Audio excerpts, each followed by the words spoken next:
Why did I start like that? Ah! Oh, fuck! Fuck! Oh, fuck! Oh, fuck! It's the Super G Awards. Fuck! Fuck! Fuck! Oh, fuck! Great time for my AirPods to disconnect in the gym. Oh! Help! Help! Help! Oh my God, help!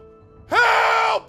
This guy's fucked up! He's got me! He's got me! He's got me! Help! Help! I'm in the trunk! Is that worse if I had done like the sex thing? You know, like what everyone did where it's like, oh, turn up the volume so you can hear. And then it's like a woman moaning. The sex thing. You don't remember? You guys weren't like kids? Like back in like high school? You guys weren't like dastardly kids? Where you would like prank your other friend where it's like they're on the phone with their mom and you go like, oh! Oh! You never did that? And your mom's like, what are you kids doing over there? Are you kids okay? We kids getting up to anything dangerous? Your mom didn't do that? Oh, goose pimples. Ooh, hey, this game's on the Super G Awards. If you're getting goose pimples, it's on the Super G Awards right now. Ooh, okay. All right, now this is turning into the mom, like the moaning mom.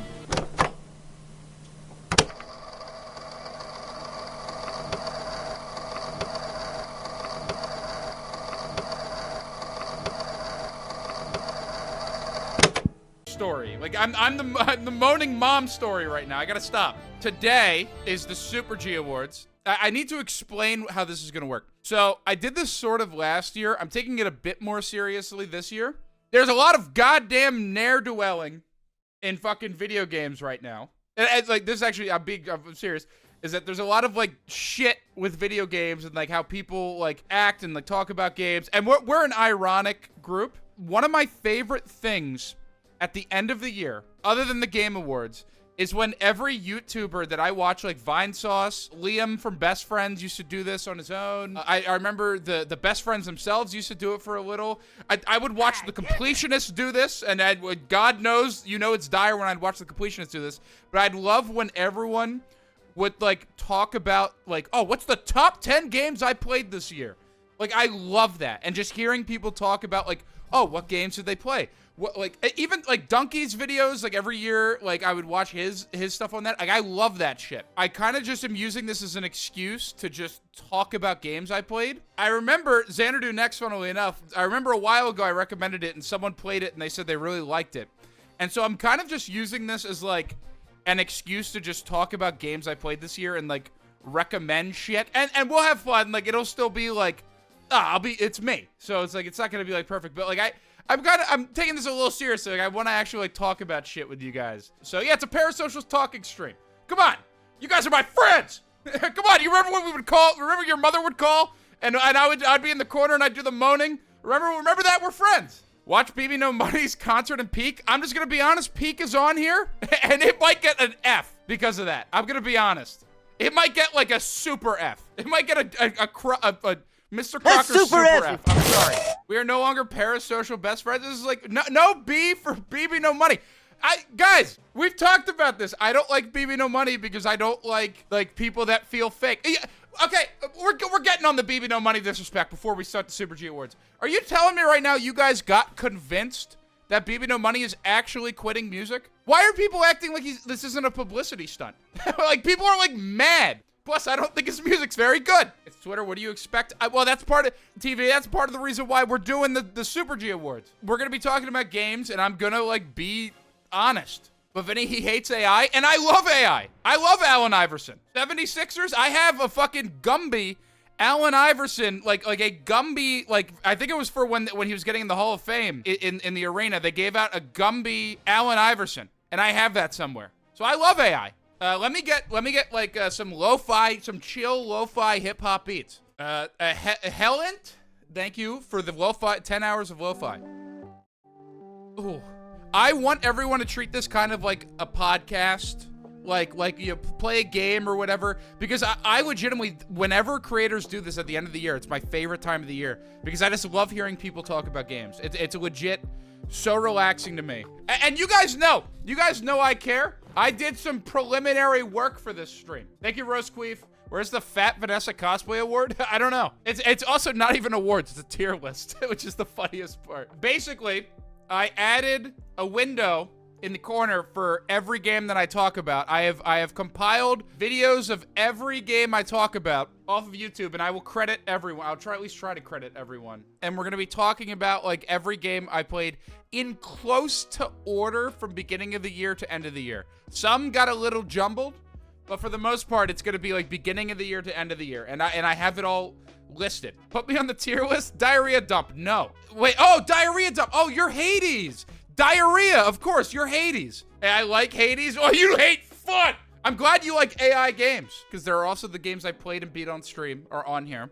So yes, Putrid Ponies will be ranked. The way I rank is I'm not one of these fuckers. Okay, I played a lot of great games this year. I played a lot of amazing games this year, to the point where right now I actually don't know what my game of the year is. I have some ideas, but we're gonna be talking.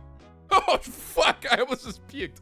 I ate a bunch of like hot Cheetos before this, and I worked out. What I was saying is I played a lot of great games this year and some really bad games this year. When I rank stuff, I use the whole rank. Do not expect 8 games in S. No, we use the whole tier list. You guys saw that when I did the MLP tier list.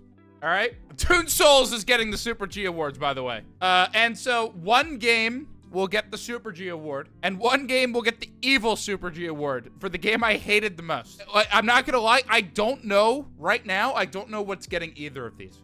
We're gonna learn as we go. Expedition 33 is not getting the Evil Award. I've seen all the memes. We're gonna be talking about Expedition 33 for a bit when I get there. All right, are you guys ready? Are you guys fucking hyped? Do you guys know what the first game is? I mean, you can literally see it. Oh, I also wanted to check what fuck, why do I always spill coffee? And every game when I pull it up, it's probably gonna start in B. First game, Dark Souls 3. And this is Source Spy 91's gameplay. This is not my gameplay. I've tried to use gameplay that's mine, if I streamed it or whatever, but if not, I'll try and credit the people who do. What can be said about why am I so fucking gassy? What can be said about Dark Souls 3? My history with the Dark Souls series is that back in the day, I swear to God, I'm dead serious. A big reason why I picked up Dark Souls 1 for the Xbox 360 was because of the Mike Matei Cinemassacre review of Dark Souls 1. And like in it, he's like, this game's hard, but it's actually old school hard. And it's an awesome video. It's so funny. He like goes to like the wooded area by like Sif and like cheeses the enemies there to like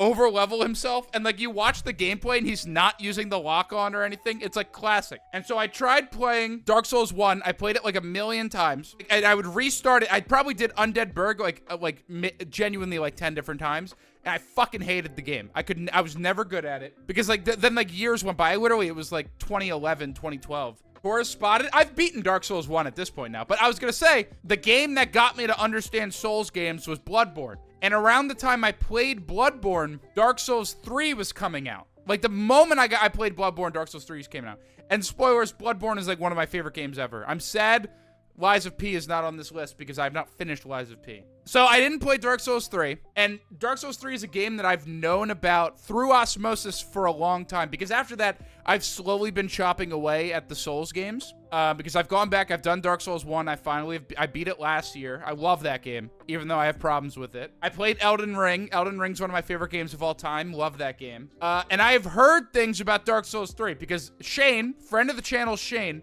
he has talked about this fucking game. He likes and doesn't like this game. He's called this game slop, and I was confused about it for forever because I was like, it looks so much like Bloodborne. Like, I have the exact same opinion of this game as Shane, and I have not done Dark Souls 2, which is a game Shane hates, but I think I would like Dark Souls 2. My problems with Dark Souls 3. I know I'm starting with problems. The game's great. Dark Souls 3 is a great game. It's a Souls game. The problem is that from how much I've played, it feels like the game that is like the ran out of ideas game. Almost everything I've seen in this game, I feel like has been done better by a different Souls game or Elden Ring, which I guess using future games is kind of cheating. But like legitimately, I feel like a lot of things have been done better in other games. And also, I fucking hated the level design. I thought the level design, yeah, I played all the DLCs. I thought the level design in this game was like awful. There were a lot of places in this game that I, like, there's like 6 poison swamps. I think this is the game where, like, the poison swamp meme became a true meme. Because there's, like, half the game is a fucking poison swamp. And I like the poison swamps. I'm a weirdo. But, like, it's like half the game, and they're, like, the worst they've ever done. Like, the highlight of the game are the bosses. But also, I didn't adore the bosses as much as, like, other people. I really liked a lot of the bosses. In fact, I felt like almost all of them were good, but they were just not, like, I think Elden Ring, I prefer a lot of those bosses more because I did find them more challenging than Dark Souls 3's. I didn't really find Dark Souls 3 to be that difficult of a game. Although I'm the chud that always goes strength. I'm a strength build guy in all of these games. Can they address the green freak in the audience? That's someone else's Game Awards. So, Nameless King, I found out about that area after finishing the final boss, so the Nameless King was super easy. I wish I fought him earlier, but Nameless King is still awesome. Dark Souls 3 is kind of just the prototype to Elden Ring. I actually agree with that. I don't think Dark Souls 3 is a bad game. I just feel like even down to, like, the lore and, like, the areas, the environments are, like, I feel like I've seen them, like, similar in a lot of the other games. I definitely did enjoy it. I feel like the DLCs, I mean, the Ashes of Ariandel is dog shit. That is a terrible DLC until the final boss is, like, one of the best boss fights in the franchise. Like, that DLC sucks. Ashes of Ariandel is fucking terrible. And then the final boss is incredible. It's like the best final, like, one of the best bosses they've ever done. I love snow and not seeing anything and getting mauled by dogs. It's fucking terrible. Yeah, they literally made it just for the final boss and to, like, be like, oh, Ariandel is back. Spoilers for Dark Souls 3.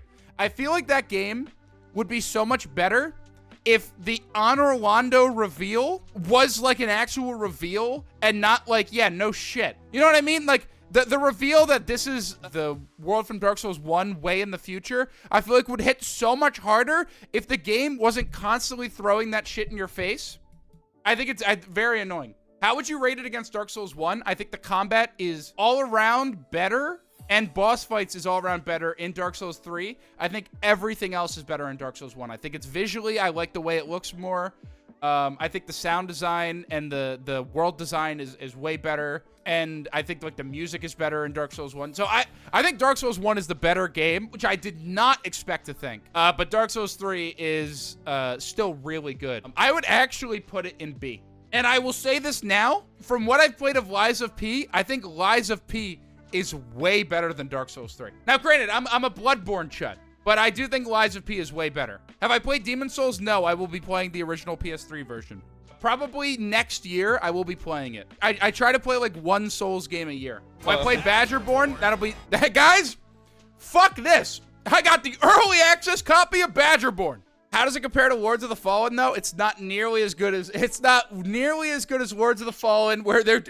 One thing I love about that Lords of the Fallen trailer is the stupid, like, slicing it does on, like, the guy's neck, and it, like, with the music, it looks so fucking stupid. And now, guess what? They're gonna have sexy women. So we're happy. I felt like the final DLC was really great. The only thing was I felt like it was a little short, but I guess a little spoiled by Elden Ring.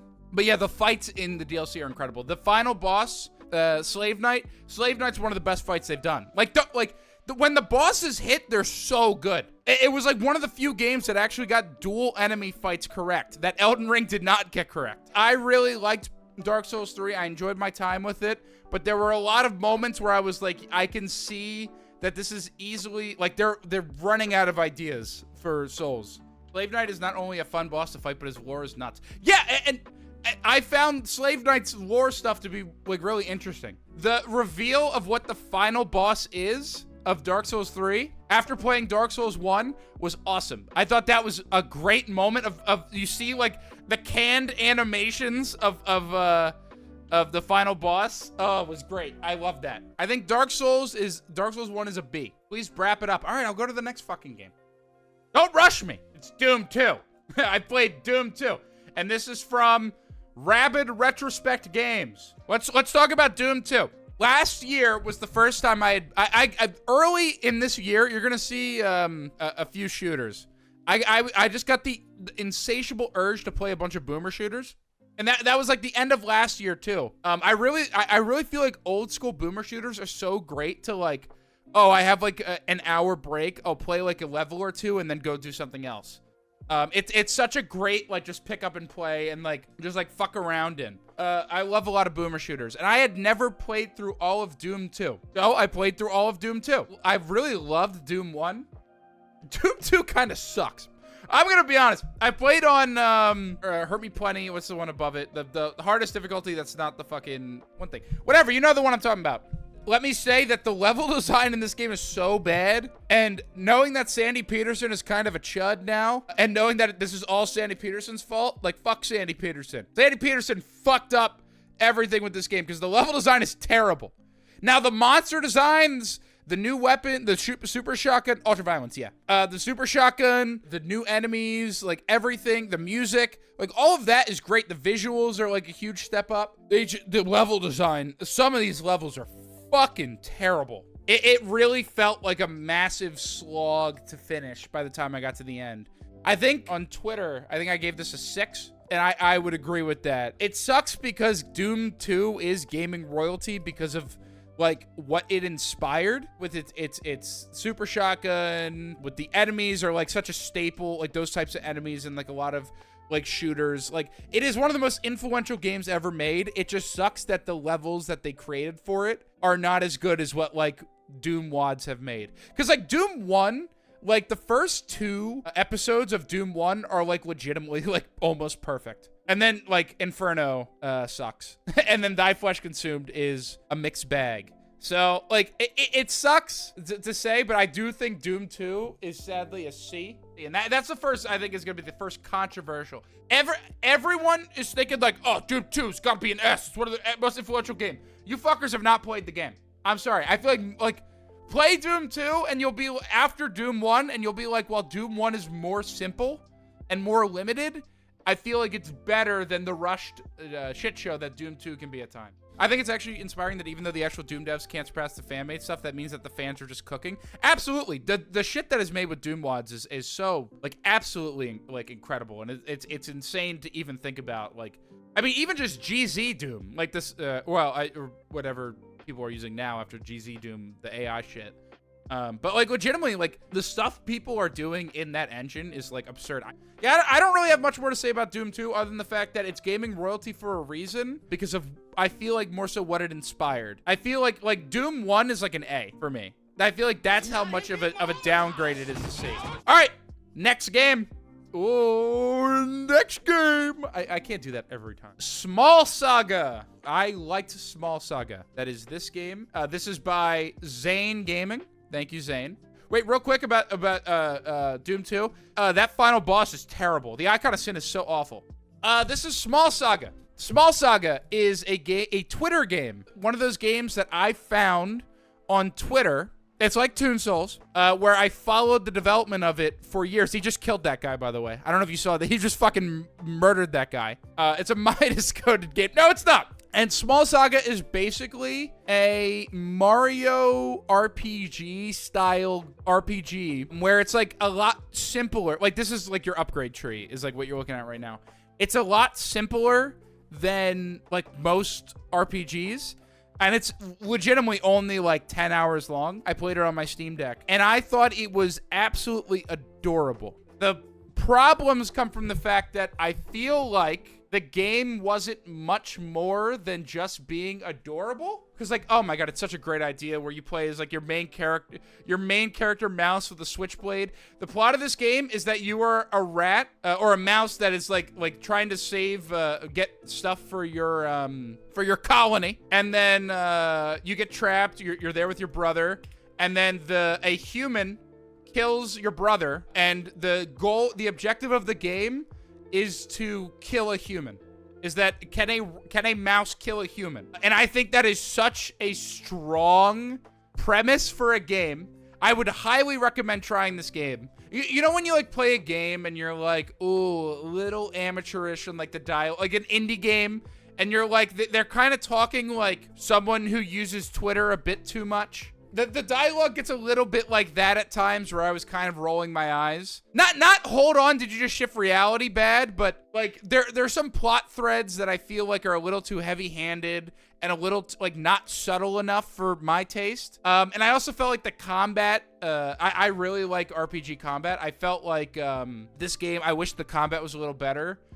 Also, without spoiling the game, there is an optional boss you can do in this game before the final boss that I feel like ruins the final boss for me. From the perspective of, like, I like that premise, and I feel like it lessens the premise a little. Not millennial tier writing, because I actually felt like the writing was pretty good for the most part. It's just there were moments where a joke didn't land for me, and it kind of took me out of the world, where it felt like the game was like acknowledging the fact that it was a game. It broke my immersion. There were times in the game where my immersion was broken. However, for the most part, I did really like the writing and I did really like the game. And this is something where this developer, I'm very, very excited to see her next game. Yeah, just amateurish writing that I feel like with a second game, and with some of the wrinkles ironed out, it could be a lot stronger. Yeah, you were fab. You know what I mean? Like, you were fab. Like, that character, I feel like saying fab, I feel like right there, like, I don't think that character would say fab. You know what I mean? Like, it's that sort of stuff where it takes you out of the world. That developer, Grums. No, it was not Grums. But yeah, I loved this game. I thought it was great. I played it when I was incredibly sick on an airplane. I played through like most of this game on an airplane. Your fast travel is a bird, a pigeon. It's so cute. The game is just adorable. But I will say right now, I would highly recommend this game. This game is Vinium. This is my domain.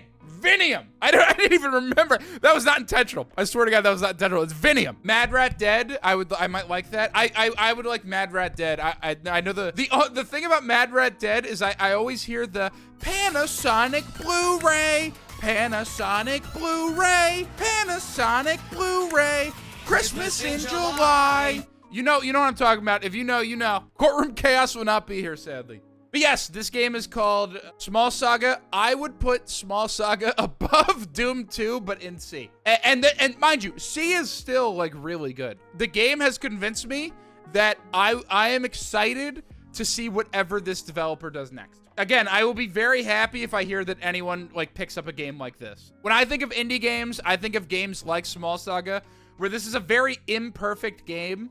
But like look at this art, look at this gameplay, like everything is just so good. It's just so great. Look at the big stoat character. Like, it's great. We love furries here. Who says I'm mean to furries? Indie, unlike Israel 33. Just wait till we get to Expedition 33. I have a lot to talk about with that game. Vinny, what would your persona be? The worst person I've ever met in my entire life, like legitimately a person I genuinely hate, clocked me because they said it would be a hyena. Like, I hate that person, but they kind of nailed it with a hyena. It would probably be a hyena. And that, like, it genuinely pisses me off because they clocked me. Next game. I'm very, very excited about this next game. It is Blood. It's fucking Blood. Diddy Blood. No! Stop! Blood is one of my new favorite first-person shooters. This game is incredible. So this game is made in the Build engine, the same engine that games like like Duke Nukem 3D, Shadow Warrior, Redneck Rampage, all of the goats was made in. I hate this person's playing with the weapon wheel. Don't play with the weapon wheel. Don't use a weapon wheel. Just like play the game normally. This game is fantastic in so many ways. I love first-person shooters. I love like old school first-person shooters. I think this is one of the best for a lot of reasons. One, the art style and aesthetic is like, there are so many like gorgeous levels in this game. The overlooked hotel is like just a massive hotel. This area is like got like a beautiful outdoor snowy area where you fight like your enemies are like the cultists, like gargoyles, just so many like great enemies. The sound design in this game is incredible. Here, wait, listen to. I can hear this game. I can hear this game without even like hearing it, but here. Monarchs and field books. Monarchs and field books. Like, come on, like it's ingrained in my head. The gargoyles are it's like noise. This game's got like an incredible fucking atmosphere. It's so good. This shotgun This double-barreled shotgun is one of the best shotguns in video games. Have I played Dusk? Dusk is one of my favorite games of all time. So yes, I have played Dusk. This game is pure soul. Dynamite, so that throwable dynamite is maybe one of the best feeling, like, throwable, like, I don't really like in first-person shooters, I don't like throwables. I feel like chucking grenades and everything, I don't really like. One of the only games to get this, like, to make it feel good is Blood and also Halo. Are the only games, only first-person shooters where I like throwing grenades. And in this game, it's because the impact of the grenade feels so good. It feels incredible. The weapons you have such a varied amount of weapons. The environments are so good. And, like, look how gorgeous this fucking game is. Like, visually, look at how amazing this is. You can make the HUD minimized, which is how I played it, because I think the HUD is a little garish. There's also, like, 80 levels in this fucking game. Like, look. Like, you go to, like, a funny carnival. Let me skip around. There's mimes. Look, the big clown face that you go through, and it's like, oh, there's meat everywhere. It's so good. I would highly recommend this. The downside is that I played this from the Blood Fresh Supply port, which is, you can't buy it anymore because Atari sucks. They just released a new port that fixes a lot of the issues that apparently Blood Supply had, but I bought this game for literally $1. Also, everyone say hi to Ian White. Thank you, Ian White. Now this game goes for, I think right now, $30. And I do think that is steep. I would recommend getting this game on a sale, or just playing the original source port, because the source port is still out there. But yeah, no, this game is one of my favorite first-person shooters ever. I'm willing to put this in S for now. It might go down to A at some point. But this is, like, it's a masterpiece. I legitimately think Blood is a masterpiece. It's also hard as fuck. Like, this game will fucking kill you. You will die in this game, especially because I played it on Well Done. Like, I reached such a flow state in this game where I was just, like, going level after level after level and just, like, having so much fun. Like, look at how much fun this is. You should play the Toon Souls game Cuphead. That's true. You should play the Doom-like game made by the Hypnospace Outlaw devs. Oh, the Slayer X. Yeah, I need to play Hypnospace first, though. But I did hear Slayer X is actually really good. If you have any interest in old school first-person shooter level design, like this sort of style of shooter, I legitimately think you can't do better than Blood. I think this is the best. And I also just love how the build engine feels. Iron Fury is a build engine game that I played last year that I absolutely love too. But I don't think it's as good as Blood. Blood is just so, like, look at this fucking action you're seeing in your face. Look at all this shit that's going on. Oh, it's so good. There's no bodacious babes. That's true. Ah, there's a Spider Queen. She's kind of a bodacious babe. I gave this a 9 on Twitter. Have you ever given a game a 10 out of 10? The way I look at 10 out of 10s is that no game is perfect. So why should we act like a 10 out of 10 is perfect? Because then we're just, we're not using the fucking full scale. So I do give games 10 out of 10. And then everyone's like, oh, never give a 10 out of 10 because no game is perfect. Never give a 10 out of 10 because no game is perfect. But, like, no, give out a 10 out of 10. Like, a 10 out of 10 in my brain is a game that I feel like I can never give a game a 10 out of 10 shortly after I played it. I need to sit on a game for a little. And if a game is sticking in my brain, like, months later, then it's a 10 out of 10. I gave a few games on here a 10 out of 10 that I don't think are a 10 out of 10 anymore. That might be a spoiler. A game that gets a 10 out of 10 is a game that I think was like a life-changing experience for me. And I have played a lot of like Final Fantasy VII is not a perfect game, but I would give that a 10 out of 10. Disco Elysium, I would give it a 10 out of 10. Outer Wilds, Nier Automata, 10 out of 10, 10 out of 10. Deus Ex, 10 out of 10. The games that I feel like have shaped what I love are 10 out of 10s. Bloodborne, 10 out of 10. Team Fortress 2, 10 out of 10. Half-Life 1 and 2, 10 out of 10s. I actually don't think I played a 10 out of 10 this year. Games that you get tattoos for, yes. All right, let's do the next game. Whoa, I'm excited to talk about this next game. I'm actually very excited. The next game on the list is Castlevania Bloodlines. Oh, man. So, like, last year, I got the urge to play some old school Castlevania. And then earlier this year, I again got the urge to play old school Castlevania. So this is one of the few games, back when I collected video games, like, because I used to be a collector growing up. This is one of, like, the rarer games I own. And I would try playing it, and I wasn't very good at it. And I just, like, there were just days where I'm like, you know what? I kind of want to play, like, just a random old game. And I, like, got the urge to play Castlevania. And Bloodlines was always the black sheep of this franchise because it wasn't on... There's Castlevania 1, 2, and 3.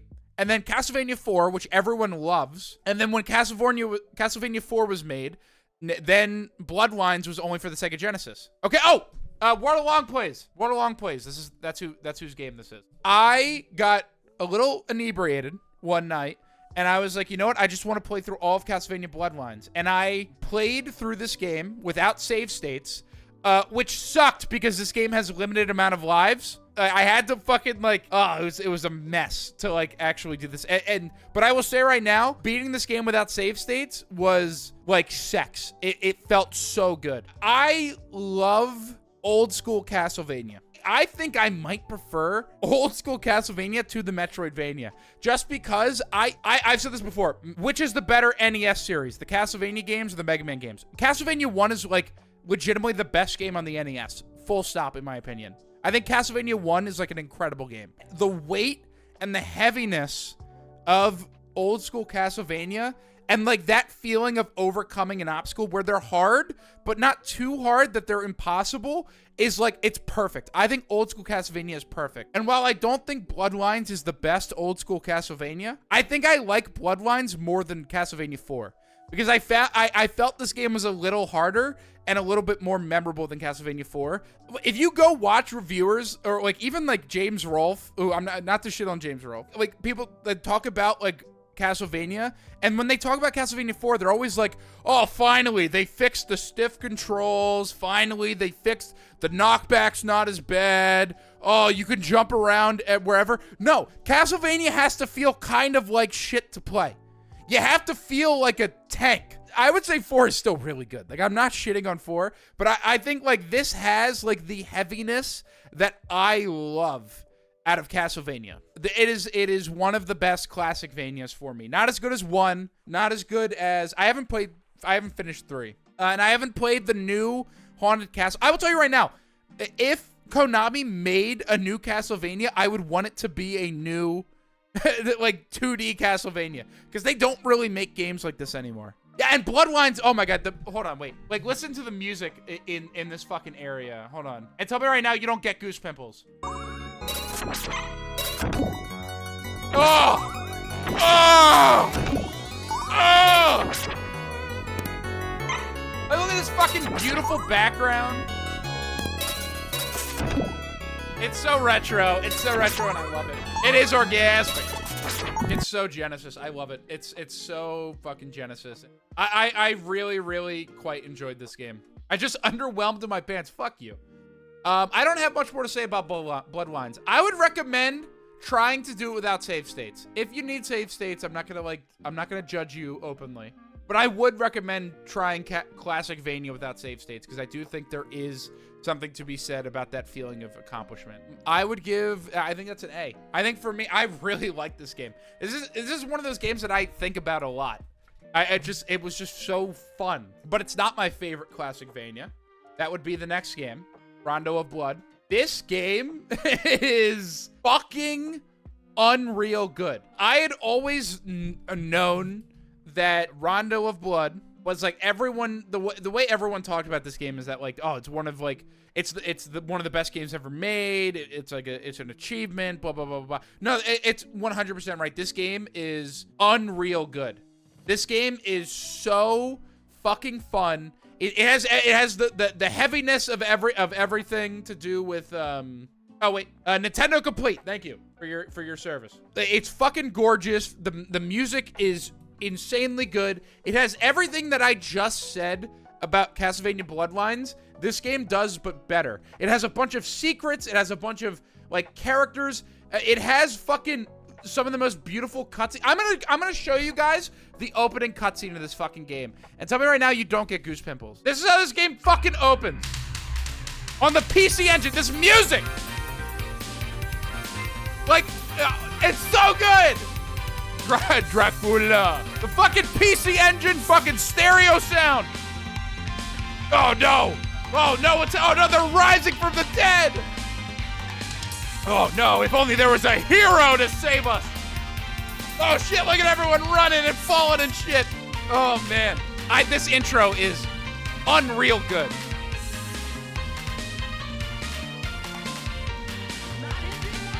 Oh, thank you, Big Mama. Even Big Mama loves it. This stream needs a hero.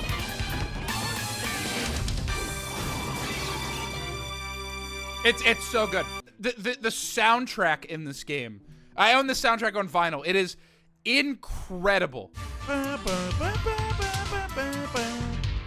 And you get to play as Maria, the little girl who's running around throwing shit. I've been legitimately thinking about streaming a playthrough of this game to show just like why I think this game is so good. It is a labor of love. It is so infinitely replayable. It is gorgeous. It is an easy fucking S. I like it more than Blood.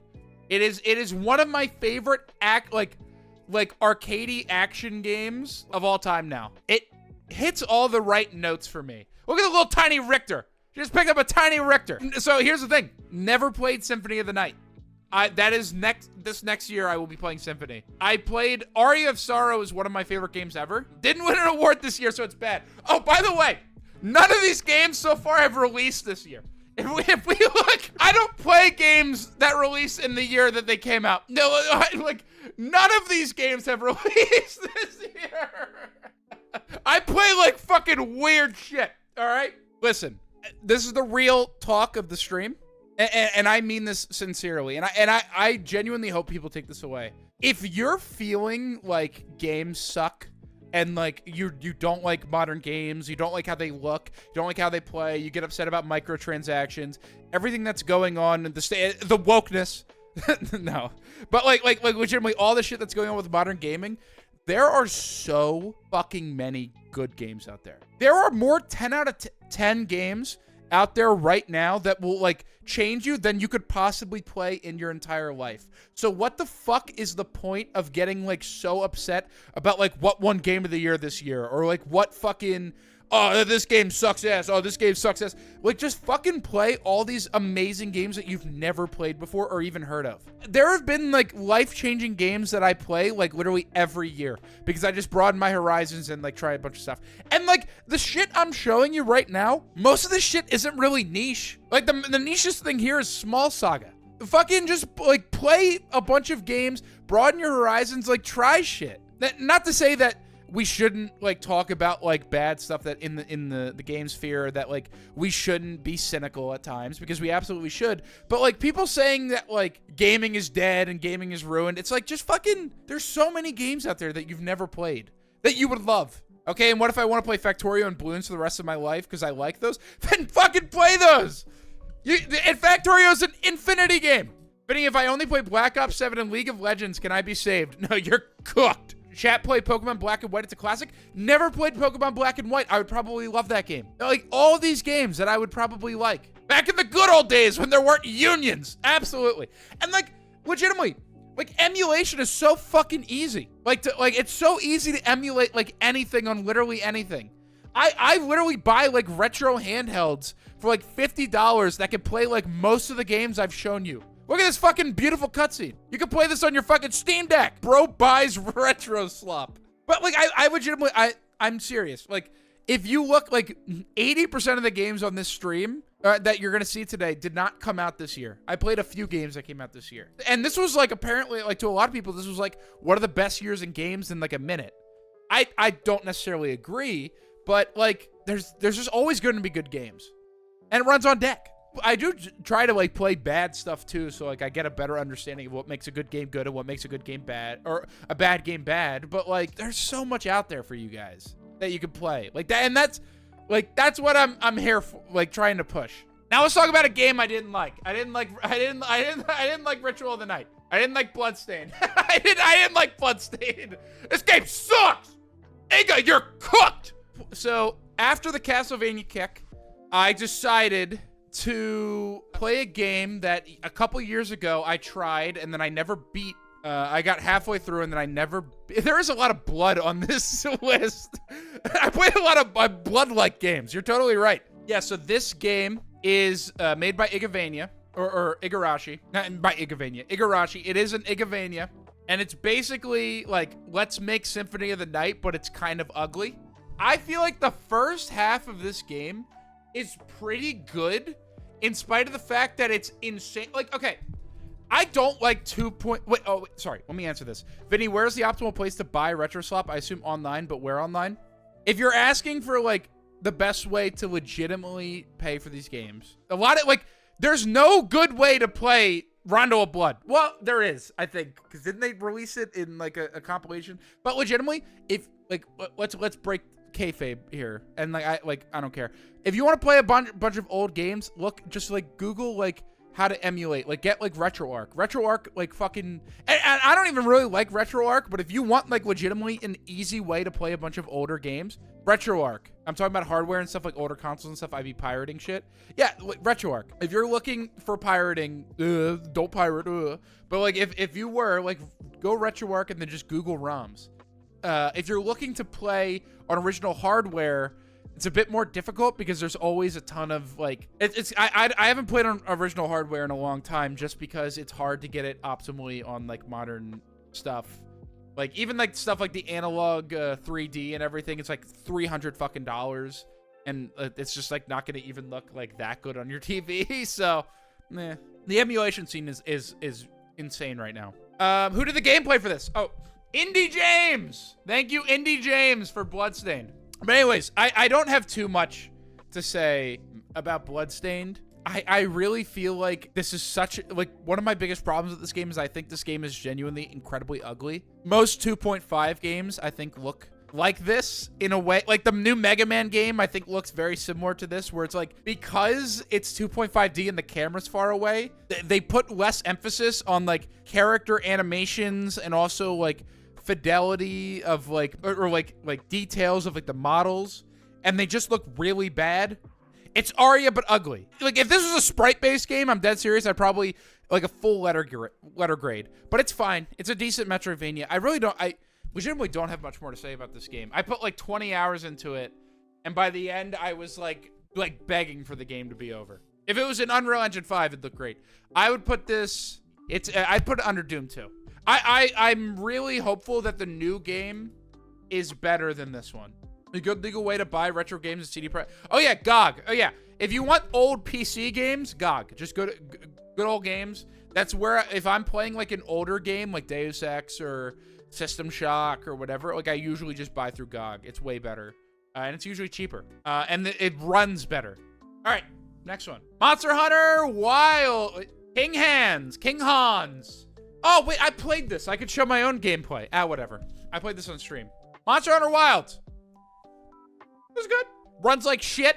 I really don't have much to say about this one either. Runs like shit. The story stuff is dog shit. I kind of hate the way it looks at times, even though it can be beautiful, but I don't like the really terrible, like, brownness of the desert. But the actual gameplay is fantastic. Doing high rank stuff was really fun. Grinding that out for a little was really fun. I put like close to like 100 hours into this, and I want to play more, but I'm waiting. I think they just announced like a big optimization patch that might get me back in. I think I liked Rise more. From the two Monster Hunters I played with Rise and this, I think Rise is the better game. I'm a Monster Hunter fan now after playing these two games. This and Rise. Like, and a lot of the complaints of like that people have with this game, I can't like with like it being too easy or whatever, I can't really attest to because I haven't really played any of the others. What is he doing? Why did he do that? You're not even hunting him. Poor Chatacabra. This guy's fucking mean. I think this game's good, not great. Good, not great. I enjoyed playing a lot of it with British Josh. And I'm excited to play more when they actually fix a lot of the game. Buying this for $70, I heavily regret. I should have waited to buy it. Even when the example playthrough breaks my immersion, I would still put it in B. I think right here is exactly where I'd put it. Underneath Dark Souls 3, but like still good. Better than Small Saga. Doom the Dark Ages. Everyone say thank you, DSP, because I'm legitimately serious. One of the big reasons I played this like this year was because I wanted to watch the DSP version. DSP play this game. I saw the clip of him playing this game, and I was like, well, I want to play this now. So I literally played this because of DSP. So everyone say thank you, DSP. This is the third in the trilogy, in the new Doom trilogy. And I'm going to be honest, I don't know why people don't like this game. I thought this game was excellent. I thought this game was really, really, really great. I don't think it's the best of the trilogy. I think that still probably goes to Eternal. The Reddit guy likes the Reddit game. Oh, no, we gotta kill demons. You know what I'm saying? Oh, kill demons. Kill all demons. Guys, have some fucking whimsy. Hey, rip and tear until it's done. Rip and tear. People wanted this game to be Doom Eternal 2. And the thing is like, there was nowhere to go with Doom Eternal style gameplay. I really like how in this trilogy, every game is its own style. Doom 2016 is like the old school Doom. Doom Eternal is a character action game. It literally is a character action game. And this is like a weird middle ground in between the two, where it's a lot slower but still fast, and it's like shield parry slop. And god damn it, I love the parry swap in this game. The parry with the shield swap in this game is fantastic. I thought it was so good. The feeling of doing a large fight in this game with like a ton of enemies and like having to do like figure out what to do and like what works best for specific enemies and like how to work around them. It's fun. It was just so much fun to learn. But yeah, it's really good. It's kind of visual slop, as you can see. But God, it's just so fun. I never played Eternal's DLC because I'm not gonna lie, I got kind of burnt out from that game. But I'm not gonna be honest, I would be a bit more interested to see DLC for this game because I just found the shield that much fun to play around. I wish the game was actually a little faster, and also the mech segments and the dragon segments were not good. They were actually quite bad, which I kind of assumed that was going to be the case. But also some of the best boss fights in the series as well because of the fact that parrying is just one of those mechanics that I feel like it's really hard to fuck up. Cough, cough. Expedition 33. Cough, cough. Legitimately, I think I really enjoyed this game. I'm wondering if I put it in low A. I don't know. I'm going to put this in low A for now. But I would not recommend paying full price for this. I played it on Game Pass. I also would not recommend buying Game Pass for this. But it is still really good, and I would recommend it. I don't have much more, don't have much more to say about it. I hate how every game is like a culture war thing now, where it's either like fucking DEI slop or like the best game ever made because it doesn't have DEI slop according to someone. Like the game's fine. It's like an 8 out of 10. It's like a decent 8 out of 10 that has some slight problems. It might not be good as the others. It was still really good. I don't know. I didn't understand the outrage with this game. Free Stellar Blade. Now that I understood that outrage. If you stay off of Twitter, every game is good now. That's actually true. I know a lot of people here use Twitter, which is why, again, part of the reason why I'm doing this. Where it's like, I want to showcase like good stuff. Did you see any dragons? I found the king dragon. He sent his regards. Oh, it's overtaking me. What are you doing?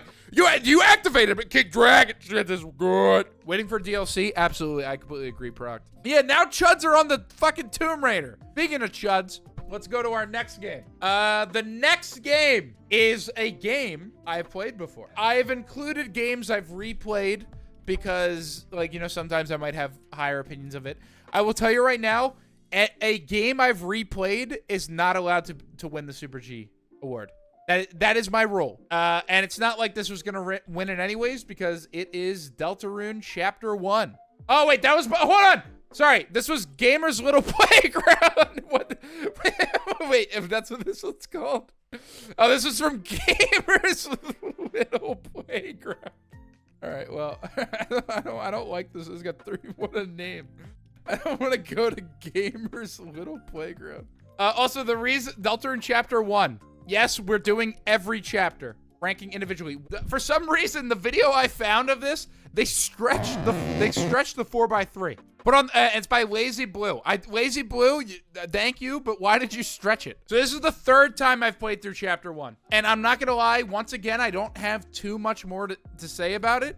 Well, actually 4th, because I went through it with Josh. Chapter 1 is incredibly quaint with a lot of, like, it hasn't really held up well comparatively to, like, what later Deltarune is, but it's still pretty good. It's just, it's short, it's got a lot of issues. We've all seen it. We've all played it. It's like a low B. It's like, I'd put it under, I'd say it's better than Wilds, but, like, it's fine. It gets better towards the end, I agree. Like, there's not, like, much wrong with it. It's just a very, like, simple, fun time, and it's funny. But I can't really, like, put it any higher because I've played it, like, 4 fucking times. When Chapter 1 released was an insane moment in my life. Chapter 1 is, like, in my brain, is hard carried by the fact that when it released, it was, like, incredible that it released. It feels like a generic introduction. I don't know. Susie was, like, the most interesting thing for me. Because I loved Susie even from the beginning. It does have the fluffy boy dialogue, which puts it down in evil super... No. Most of my Chapter 1 issues are the fact that Chapter 2 is having some big changes in characterizations that make Chapter 1 Susie and Rousey feel weird. To a certain extent, I agree. Yeah, the Family Guy My Black Son bit was my favorite part of the chapter. That is true. That was a great bit. Let's just jump into Chapter 2. Like, it's Chapter 1 of Deltarune. There's not much to talk about. Chapter 2 is, like, way more interesting. It's an A. I love Chapter 2. I don't understand why, like, oh, I mean, I do understand why Josh doesn't like Chapter 2. When I played Chapter 2 for the first time, it felt like this was the moment the game got its identity in a lot of ways. The combat was good. The new characters like Birdley and, well, I mean, the expanding on characters like Birdley and Noelle and the Queen was great. I loved the look of this area of like the cyber world. I mean, it's got Spampton. The combat really felt like it was coming into its own here. Like, it really felt like it was becoming a lot more like an RPG. The thing I like about Deltarune is that it actually feels more like an RPG than Undertale ever felt, which is why it's funny. Well, okay, and I said this to Josh beforehand, like, why he wouldn't like the game and why I like Deltarune so much, and I feel like why a lot of other people do, is because Deltarune is a classic JRPG. It is closer than Undertale ever was to being a classic RPG in terms of the length of it, the fact that levels matter a lot more, the fact that there's a lot more fights, the fact that there's a lot more dialogue, there's a lot more acts. It's a traditional RPG. It feels like a traditional JRPG. But it's not a JRPG because it's obviously not made by a Japanese person. But still, it feels like a lot more expansive in terms of the way a lot of the flavor text is, a lot of the characterizations, the pacing of the game. Every chapter is an act in like a 60-hour RPG. And I think I really like it for that. If Chapter 1 was the prologue, this feels like the first like meaty part of the game. I still think there's not enough of the battle system for me, though. I can get that, but I do feel like the battle system would get very old if you have way too much of it. Cough, cough, Expedition 33, cough, cough. Because having that level of, like, interactivity and stuff, it will wear very thin if you have, like, a traditional JRPG scaling system. I feel like having that level of interactivity can get annoying. It also had Newbert, that's true. I sort of get what you're getting at. This guy sucks at this puzzle, by the way. But Deltarune Chapter 2 feels like the second chapter of Deltarune, where Chapter 1 feels like the first chapter. Okay, but actually, yes, that's true, though. I genuinely believe that. Josh footage. This guy, he can't get past this fucking puzzle. I'm just watching their oh my god. All right, they got it. They got it. Finally, they got it. Okay. Phew! Phew! Thank you, Source Spy. Wait, no, this is Rabid Luigi. Rabid Retrospect Games. You should have pulled up Josh's playthrough without telling us and tried to see if we would catch it. I did think about that, but I didn't do it. I wish I did. I really, really like Deltarune Chapter 2. After this chapter, I was truly fully on board for the game. Now let's talk about Chapter 3. First one that I played this year. When I played Chapter 3 and I did it like in one night, basically, I thought it was good but repetitive. I really liked Tenna, and at first seeing that they made like an NES game I thought was very cute. Oh wait, who made this one? Patchy Mochi. I thought it was very cute, and then they kept doing the same challenges over and over again, and the pacing was really bad. The biggest problem with this why does everyone suck at the puzzles? I'm just like trying to just put in the code. We're what days? Oh my god. he's like thinking. He's like thinking right now. This is not a Josh playthrough. Why is he's stuck? He's stuck. He's stuck. He can't figure. He'll get it. He'll get it eventually. Did it freeze, or are they like thinking? No, they're thinking. What happened? They're Googling the answer. I think they're Googling the answer.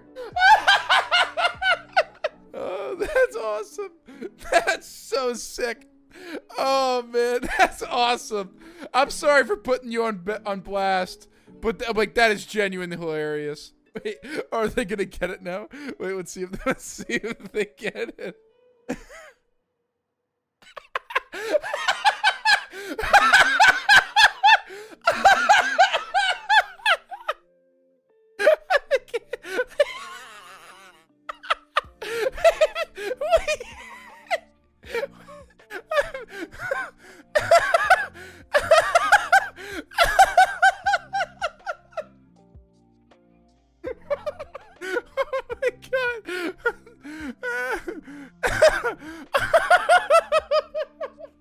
I'm sorry. I'm so sorry to this person. I'm actually genuinely so sorry. I've been here. I've been here before, man. I've been here. We've all been here before. They gave up. I'm sorry. I gotta watch this. I'm sorry. I can't. I completely lost my train of thought. What are they doing? I'm sorry. I'm just watching a playthrough now. Okay. Did they get it? Don't put in 1, 2, 3 again. It's 0.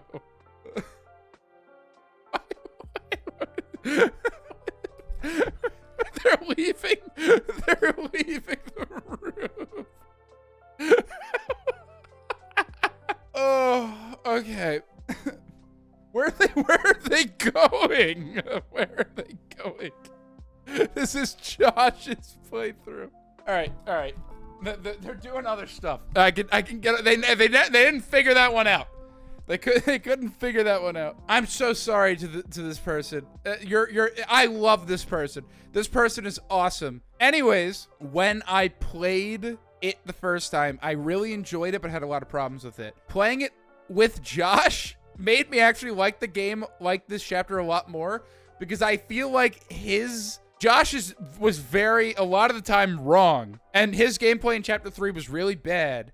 But also, I do think the pacing of chapter 3 is quite poor. The level of quality that chapter 2 had, this was nowhere near.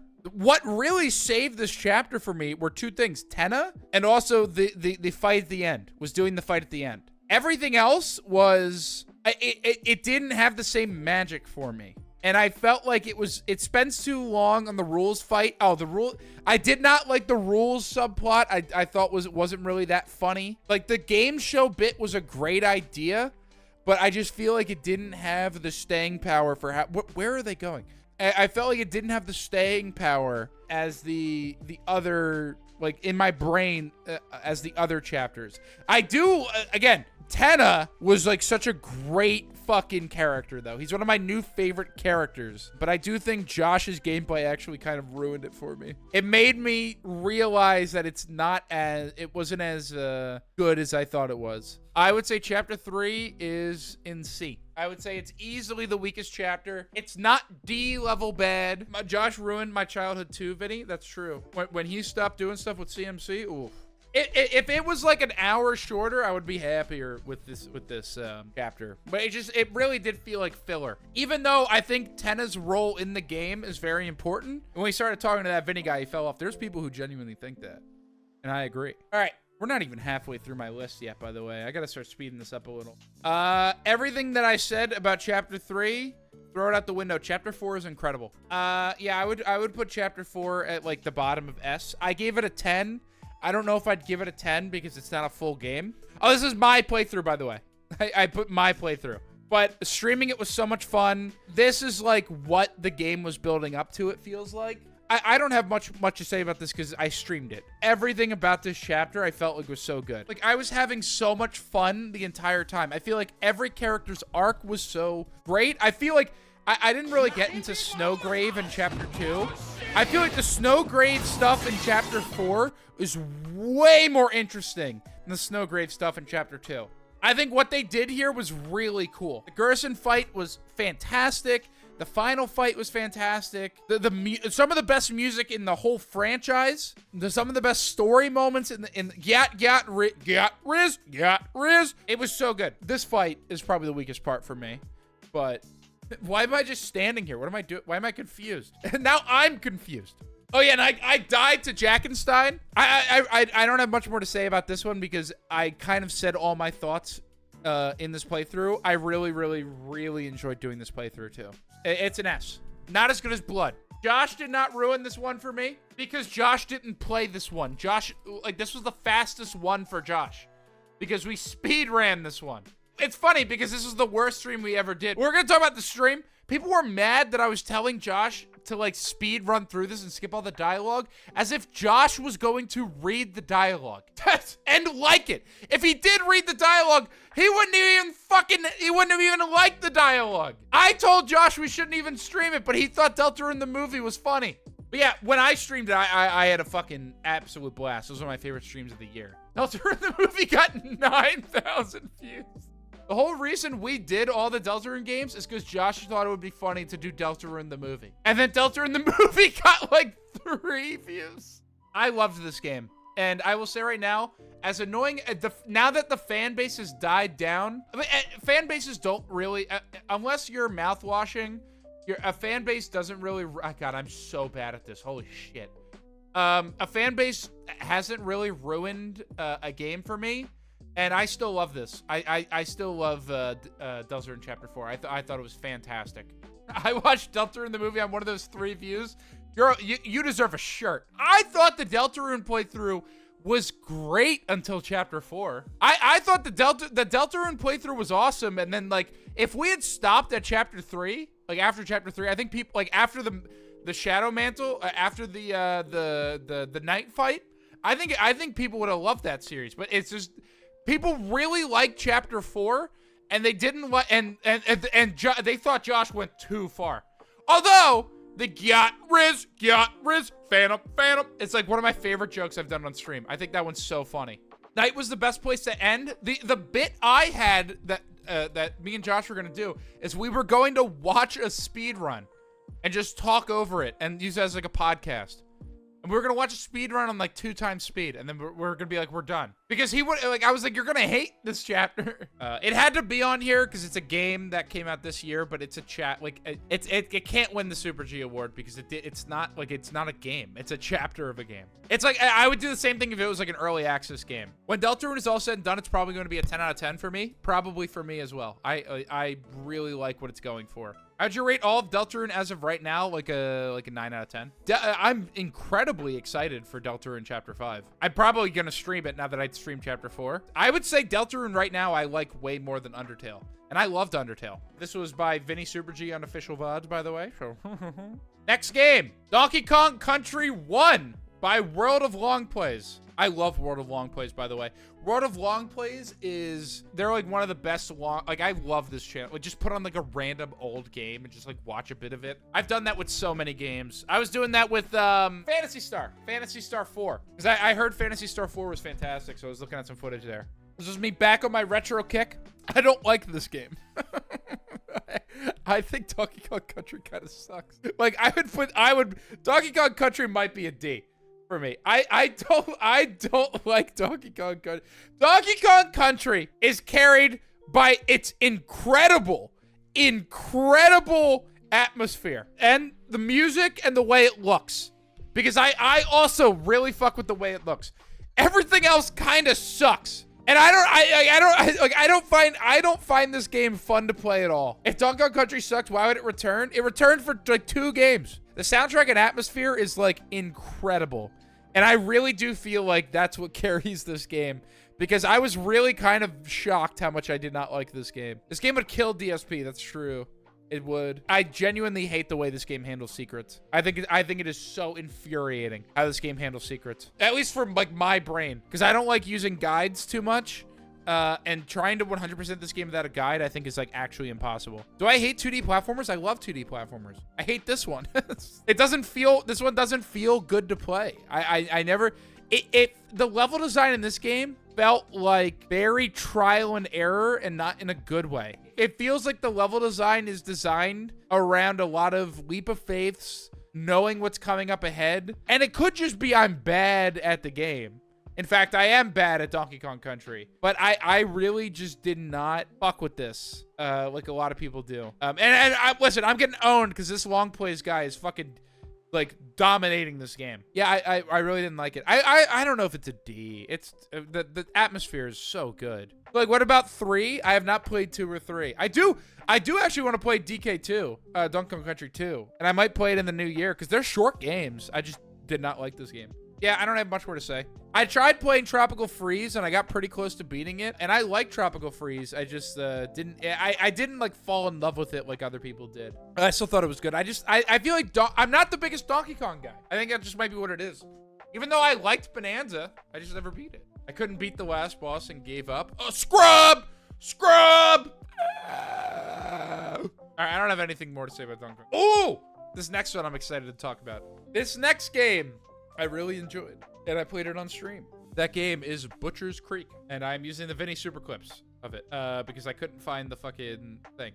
This game was awesome. Like, this is an A, I think.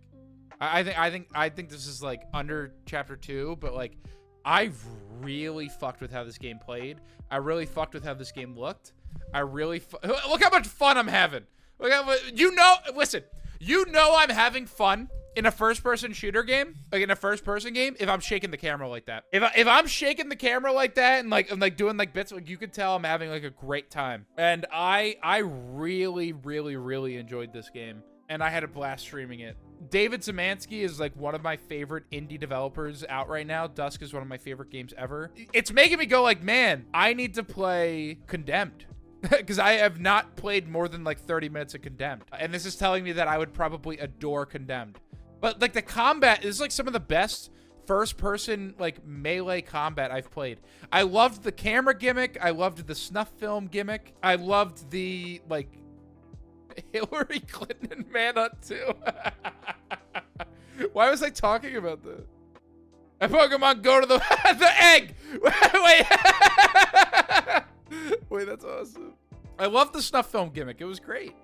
It was a good, like, it was fun. Actually, you know what? I would say maybe not an A, but like a high B. Because it was very short and sweet. But I do think this is an underrated gem. I feel like not enough people have talked about Butcher's Creek. Well, it took like, what, 4 hours? And I had a blast the entire time. I would love to see another game try this style. You know who is short and sweet? My fucking father. That wasn't fun. I ran that. You played the Zemansky Pony game? I didn't play, I haven't played Squirrel Stapler. He didn't do Pony Island. Putrid Ponies? Zemansky did not work on Putrid Ponies. That would be awesome if he did. Yeah, he's the Iron Lung and Dust guy.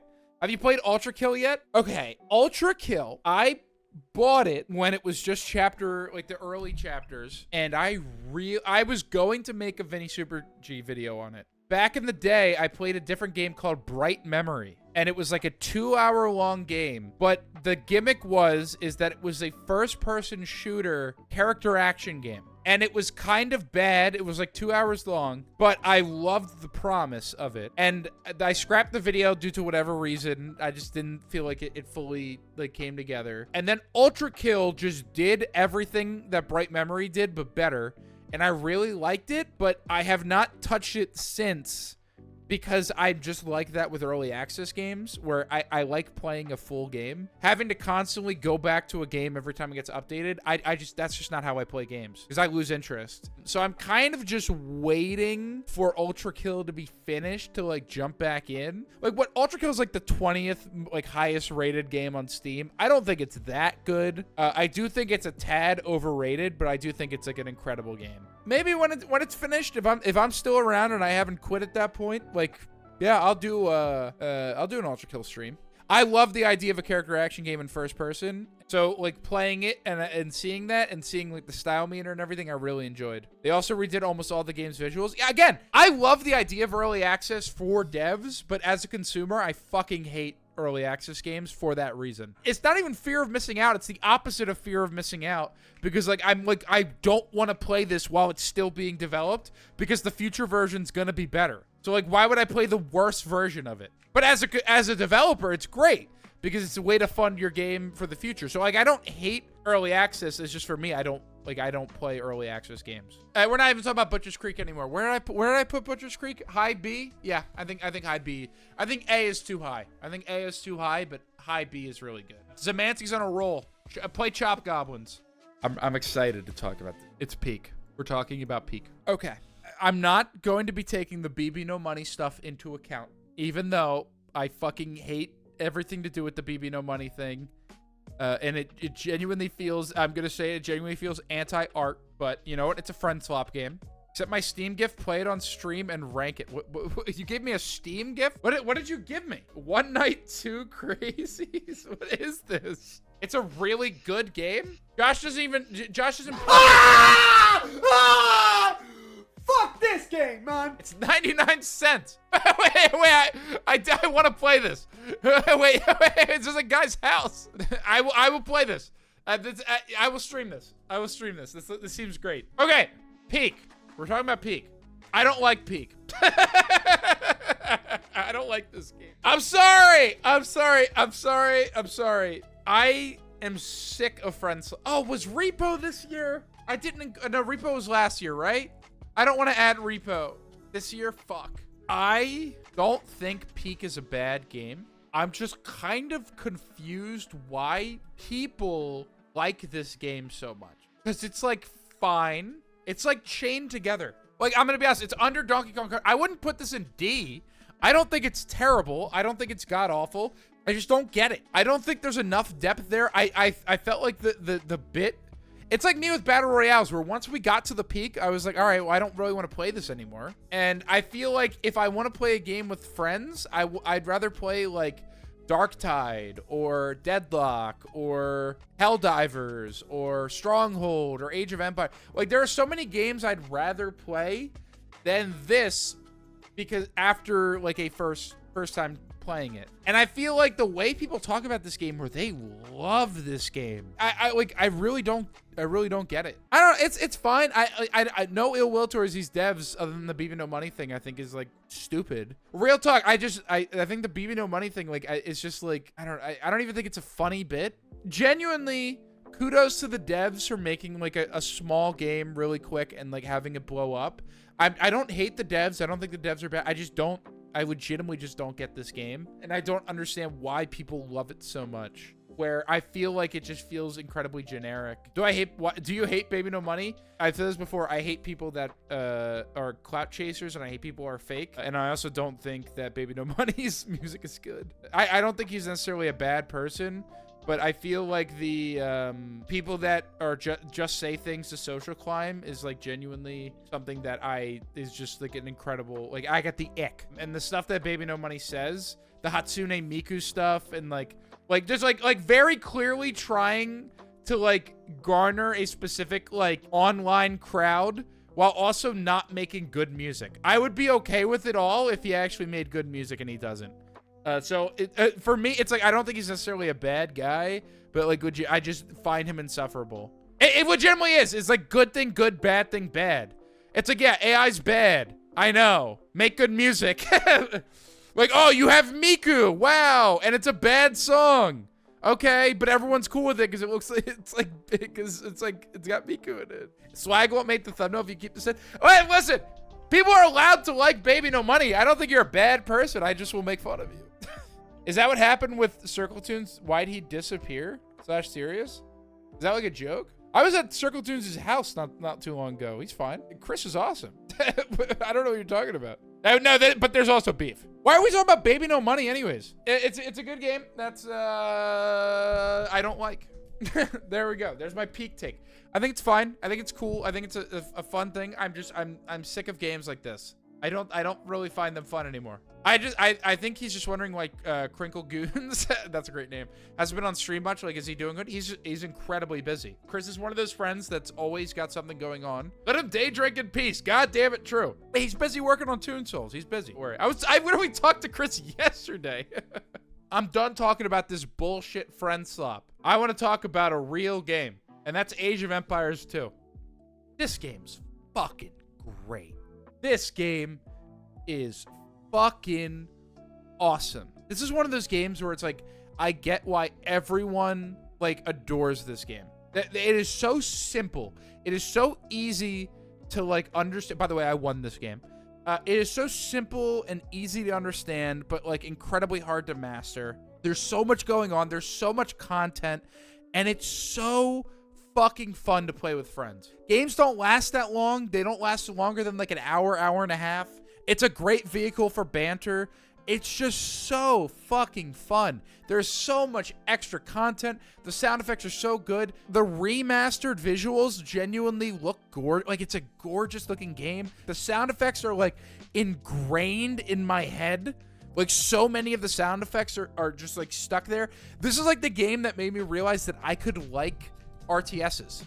We just picked it up this year on a whim because we wanted, me, Josh, Slack, and Joseph wanted like something to play, and then we actually just ended up falling in love with it. It is so fun, but it's got problems. It's not like a perfect game, but in terms of like just playing it and like learning it, it's so easy to learn, hard to master. It is the perfect RTS in my opinion. Like, it is just so fun. And we played so much that we got a little burnt out. Right now, we're trying to learn Stronghold. So we do want to do a Stronghold stream soon, but honestly, it's kind of my fault because I've been busy. We played so much of this year, and it is just so good. I'm glad hearing that people picked up Age of Empires 2 and like this. And let me tell you, Age of Empires 3 sucks. We played it like once. Age of Empires 3 is dog shit. This game was the magic game. Also, I've not played Stronghold enough for it to be on this list. It will be on next year's list. This game I have played enough where I can safely say that I genuinely love this game. I think it is an S, but it is the bottom of the S. It's not... there's enough problems I have with it where I don't think it's like contender for Super G Award, but I loved this game. It is pure soul. Yeah, Age of Empires 2 ruined half my semester the year I played. This year I played it too much. It's so addicting. It's legitimately, it's like a board game. Almost. We need a D. We need to get a D soon. Age of Empires 2 needs friends for it to be good. That is a genuine complaint because the campaign in Age of Empires 2 sucks ass. So I do get that. I'm excited to talk about this next game because this next game is Reddit. Borderlands 3. Oh, this is... Oh, welcome back, Gamers Little Playground. By popular demand. Gamers Little Playground, everyone's favorite channel. This game sucks. I just randomly got the itch to play because Borderlands 4 was coming out. I got the itch. I was like, I never tried this. And I played a good bit of this with Ian White and Proct, and I finished it on my own. The thing is that gameplay-wise, this game feels fucking great to play. And that's like the only... And visually, I also think it's gorgeous. This is like some of the worst writing I've ever seen in a game. Genuinely insufferable. Also, the world, like traversing the world sucked. Maybe the worst menu system I've ever played in a game. And the characters sucked. The story sucked. Ava sucked. Maybe the worst hub I've ever fucking gone in a game. Sanctuary. Whoever fucking designed Sanctuary should never get a job in the industry ever again. Sanctuary sucks. Sanctuary is... Can I show Sanctuary? Here it is. Sanctuary... Is this Sanctuary? Yeah. This ship... Fuck this dog shit ship. Bottom of C. No, it's a D. Better than Peak. I did not feel the need to play the DLC. Now, granted, was this a great game to get wicked high and just like put on a podcast or a video and Marcus is running and like play? Absolutely. The best use case for this was that. But outside of that, no. The ending of this game was the funniest shit in the world with how bad it was. I feel like I'm being so mean on this game because of the fact that the gameplay was so good. It was like genuinely really fun to play, but I just did not. I've heard the DLC is actually like really great for this, but I just don't have any interest of going back to it. Like, I've loved Borderlands. Like, Borderlands 1 is like a guilty pleasure for me. I adore that game. Borderlands 2 is like genuinely a fantastic game. And then don't really like pre-sequel. I'm indifferent to this game. I will probably never touch this game. I at least like enjoyed it. Also, as someone who genuinely thinks that Tales from the Borderlands is the best Telltale game, it is. It is easily the best Telltale game. It's not even close. It's better than all the others. The shit it does to the Tales from the Borderlands crew is like awful. Like what it does to Vaughn especially is like insane to me. My throat's getting tired, so I need to start going a little faster. I don't have much more to say. Borderlands 4 is kind of mid. Fuck, I just said I need to go faster, and then I saw what the next game is. All right, after this next game, I will start going faster. You know what it is. That was this is MK Fire and Ice, who did this one. Can everyone just chill the fuck out about this game? Is everyone calm? Has everyone breathed? Has everyone breathed fresh air? Beautiful fresh air. Everyone is annoying who talks about this game. Every single person. The shift to this game has been coming for a while because the way people we're talking about this game is that this is the best game ever made. It has made all turn-based games obsolete. Every game should have this combat system. And now, after the Game Awards, because of that, and also the Game Awards, like it sweeping the Game Awards, everyone is now trying to do a 180 and say that this is one of the worst games ever made. It's slop. It sucks. They're like rage baiting. This game is fucking great. I'll go one step further. This game is fucking excellent. This game should be celebrated. The discourse that has been happening around this game should not be happening because this game costed $10 million to make. It's not indie. It's AA. It costed $10 million to make. Extremely cheap for this level of quality. It brought back a lot of the Final Fantasy and JRPG staples of an awesome world map, beautiful visuals, static camera angles sometimes.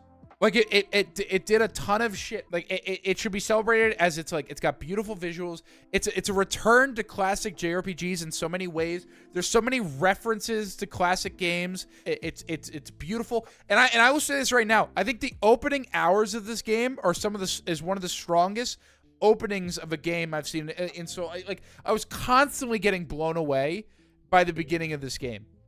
However, as someone who loves turn-based RPGs, I think this is a game that is very flawed in a lot of ways. I do like the twist, but the twist of the game was good, but it introduces a lot of problems into the story and makes a lot of characters literally one of my biggest problems. I'm a big character guy, especially in RPGs. I feel like the characters in this game, other than a few main characters, were extremely underdeveloped and extremely disappointing. I think the where the game went overall was less interesting than what it originally was doing, but I still did enjoy it because, of course, I was expecting a third act twist, and there was. The end of Act 1 twist, I also liked for the balls of it, but then also did not like because it never reached the potential that I was hoping would happen. Which, like, the story I still think is good. I still think the story is, like, good to great. And I love the concept of it. I think the concept of it is really, really great. The world building was awesome. The music's fantastic. The problem I have with the gameplay is that the core mechanics of the gameplay are awesome. Like, every party member having a unique gimmick was so fucking cool and fun. Like seeing that Verso had literally a DMC style meter. How Mael has the stance switching. How Monoko is like a Beastmaster from Final. Like every party member has a unique class and different way of like how they play. And also the Picto system is the amount of freedom that system gives you to like make your characters fucking weird. It's just a return of the materia system from Final Fantasy VII. And I really, really wish this game didn't have the parry. I feel like my biggest problem with this game is literally every RPG does this, not to this degree. Yes, but also I feel like to the degree this game does and the amount of freedom this game gives you is more than a lot of what mainstream RPGs are doing right now. For a mainstream big budget, it was only $10 million, but for like a mainstream RPG, it definitely gave a lot of freedom. comparatively to what you're seeing right now. Like I believe that's true, especially in the Western space, even though this is a French game. The problem I have with this game is that I feel like the parrying system was I feel like I would go as far as to say is a failure. I think that's too far. I feel like for me, the parry mechanic was such a great hook early on and became completely exhausting by the end, because the entire, like, health is a meaningless stat in this game, because the most optimal way to play this game is to optimize for as much damage as possible and also just parrying and dodging everything. And this is someone who loves parries in games, but I have not done most of the end game, and end game is one of my favorite parts of JRPGs, but I have not done the end game of this game because I got extremely burnt out from the way the game handled, like, I can't even imagine grinding in this game because of the amount of fucking dodging and, like, how, like, alert you'd have to be. The reason why that battle system works for like something like Mario RPG, like Mario and Luigi, is because it's extremely simple. Those games are very simple. You don't really have to grind in those games. And those games are a lot less punishing if you do not, like, engage with that the entire time. I felt like the core mechanics of this combat system were so fucking refreshing and fun. And I like grinding too. Don't get that twisted. I feel like in this game, the core mechanics of it were so unique and fun. Well, not unique, but so inspired and fun. But it sadly is kind of hampered by the fact that everything needs to be built around this parrying system. That I feel like it does hamper my enjoyment of it. Right? Gay man loves grinding. I love grinding. I would heavily recommend it. I think it is incredibly refreshing in the Western space to see a game like this succeed that pays so much homage to the classics. It feels like if Square Enix made a turn-based Final Fantasy game again, how that would feel in the modern day. People being contrarians about this game, it annoys me because while I don't think this game is like a masterpiece, 10 out of 10 best game ever made, I do think it should be a game that is celebrated for a lot of reasons. And people acting like this game is like an industry plant, or that, like, people getting mad that it's like, oh, it's technically not an indie game, but it won best indie. It's like, who fucking cares? It's a AA game. Yeah, everyone knows it's the AA game. It still should be celebrated as, like, a smaller game that didn't take 20 fucking years to make, didn't cost $7 billion to make. It is just a solid RPG that I feel like would not feel out of place on something like the PlayStation 2. Have you tried Hogwarts Legacy yet? You have no excuse now. You know I love Hogwarts. I'm not a big turn-based RPG guy, and I am interested in it. Might wait a little longer, though. I think you should have... It's also like $40. It's not even full price.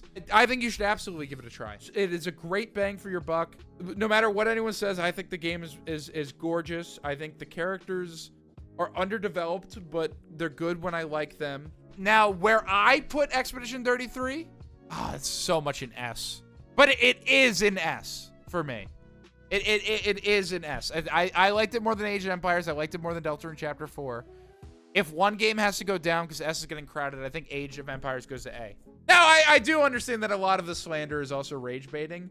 I got more annoyed at the way people were talking about it as this is like the greatest RPG ever made. That it's like revitalized, like it's good. Like every RPG should have the parrying system and everything, which is funny because to someone like me, it was easily the weakest part. And I think I would like this game so much more if the parrying was like just not a part of it. And there's my Expedition 33 take. I would highly recommend it, but just like, again, going back to social media, I don't like the way people on social media are talking about games right now. And I'm not talking about like the rage bait, blah, blah, blah, blah. I'm talking more about this weird all or nothing discussion people have with games anymore, like nowadays, where like everything has to be a part of the culture war. Everything has to be in a layer of irony. Everything has to be, it's either dog shit or the best thing ever. And I know people are going to say like the internet has always been like that. And that's true to a degree, but it's never been this bad. It's legitimately just never been this bad in terms of talking about games in a nuanced fashion. I love a good 7 out of 10. I love a good 6 out of 10. But this idea that everything has to be like either the greatest thing in the world or either complete and total utter dog shit, it's genuinely exhausting. Like the Metroid Prime discussion about like, yeah, Metroid Prime 4 seems like it's like a 7 out of 10 game, maybe even a 6 out of 10 game. But the way people are talking about it is like absurd. Absurd to me. Where it's like people are getting like doxxed for saying that, or like shit on for like saying that they, yeah, this is the Twitter GIF fight. For saying that they like or don't like games. Like it is like, it's just, it genuinely makes me sad because as someone who, to be real, like I love video games. It is my favorite art form. It is my special interest. Everyone's got a special interest. It is mine. I love video games. They're so fucking important to me. And it just does genuinely depress me the way people talk about games and the way people interact with the medium right now. And it's just social media. Like at the end of the day, it's social media. It's just the way the internet is right now. And it's the way it's only going to get worse. I do lament the good old days, the older internet. We need a channel like Super Best Friends Play more than ever right now. I feel like. But just for people to celebrate games while also still being cynical, still not going too far into the quote unquote toxic positivity. But I just miss when people were like a lot more discussion, like to have a discussion about games. We have Game Grumps. Damn true. We need Oni Plays too. It's true with music discussion too. And that's the thing is it's literally everything. It's films right now. It's music right now. It's games right now. It's anime right now. It's cartoons right now. It's everything.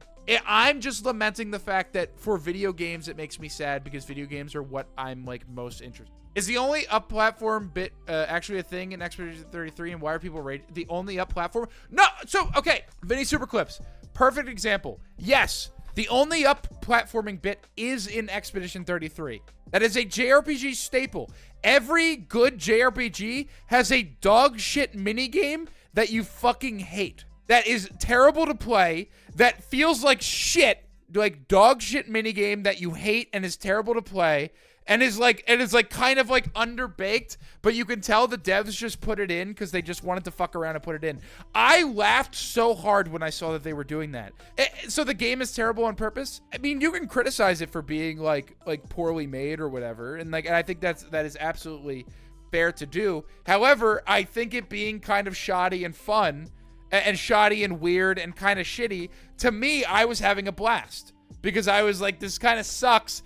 And it feels like the game is trolling me in a way where it's not like so annoying to the point where I was, it was charming. Cause there's other like shitty, like the beach areas are just shitty mini games that are designed to annoy you to get like optional combat that you don't have to do. That's what I want out of games. I want devs doing weird, shitty stuff that like annoys me and adds friction and is kind of ugly. Like that's what the PS2 was. Everyone wants to return. Everyone wants to return to the PS2, but that's what the PS2 was. I want more shitty games that suck ass. That's just Yakuza. Yakuza does that. All the modern Yakuza games have had shitty, fucking, like, kind of terrible fucking, the mini games that are fun to do. And I don't even, like, adore this game. I just wish we could have a conversation about it rather than just it being, like, the Israel 33 return to the IDF. Like, I don't know. Xenoblade had a whole party member whose gimmick is being super customizable, but the only way to get the resource to customize them is to play the world's worst minigame a billion times. Yes! Fucking Final Fantasy VII has the fucking Fort Condor. And Fort Condor is one of the worst things I've ever played in a game. What about Final Fantasy X? Oh yeah, dodge a fucking lightning bolt 100 times while like still having to go through like fucking battles. And if you like fuck it up once, you have to do it all over again. And it's like the worst timing you've ever like for anything in the world. Yeah, it's a JRPG staple. What about Mario? Oh yeah, run around fucking the entirety of Mario RPG to do like the shitty fucking like isometric platforming mini games in that series that like it's impossible to judge where you're jumping. Yeah, that's a JRPG staple to have a shitty mini game. Would I like it to be better? Yeah, Absolutely, I would like for the and some games do have legitimately really great mini games. And honestly, I like it in Expedition 33. It's just kind of ugly. Bowser's That Story pulls out a shitty mini game every 90 minutes, and that's one of my favorite games ever made. Grow up. People only complain about the only up section because they haven't played the game. The only people that are complaining about it is just shit on Twitter. Not to be like rude, not to be like presumptuous. I mean, some people like probably a lot of people still didn't like it, but I feel like a lot of the discourse surrounding it are people that don't understand it. Like people think that's the game. Like people are looking at that and thinking that's what the actual game is. Anyways, let's do the next game. I have 6-7 viewers now. Let's go. All right, next. I'm losing my voice. I'm gonna lose my voice after 10. A game I love, but is incredibly flawed, and it is RE5. This is a replay. I played it with my boyfriend, where it was his first time going through it. This is one of the best co-op games ever made. Is it racist? Yes. Is this game incredibly racist? Yes. Is it incredibly problematic? Yes. Is it one of the most fun co-op games I've ever played? Yes. Is it as good as Resident Evil 4? No. Yeah, you guys are seeing it right now. With a little bit, yeah. We kind of just jumped right to the part of it. Literally just killing tribal people. Yeah, and then you learn the reason why everyone's tribal is because there's a document in the game that says some, You're getting cold for Christmas, BTW. Oh my god. God damn it, I have Josh's fucking PTS on. God damn it. It is legitimately, like, one of my favorite co-op games I've ever played. We played it split screen over the course of a week, and it was, like, a magical experience. We had a fucking blast doing it. Legitimately playing through this game this year, again, was one of my favorite gaming experiences of the entire year. I had like such a great time playing it this year, and it's so good. I would highly recommend if you have like a partner or someone. Yeah, it is the one with the boulder, and it goes 7 minutes.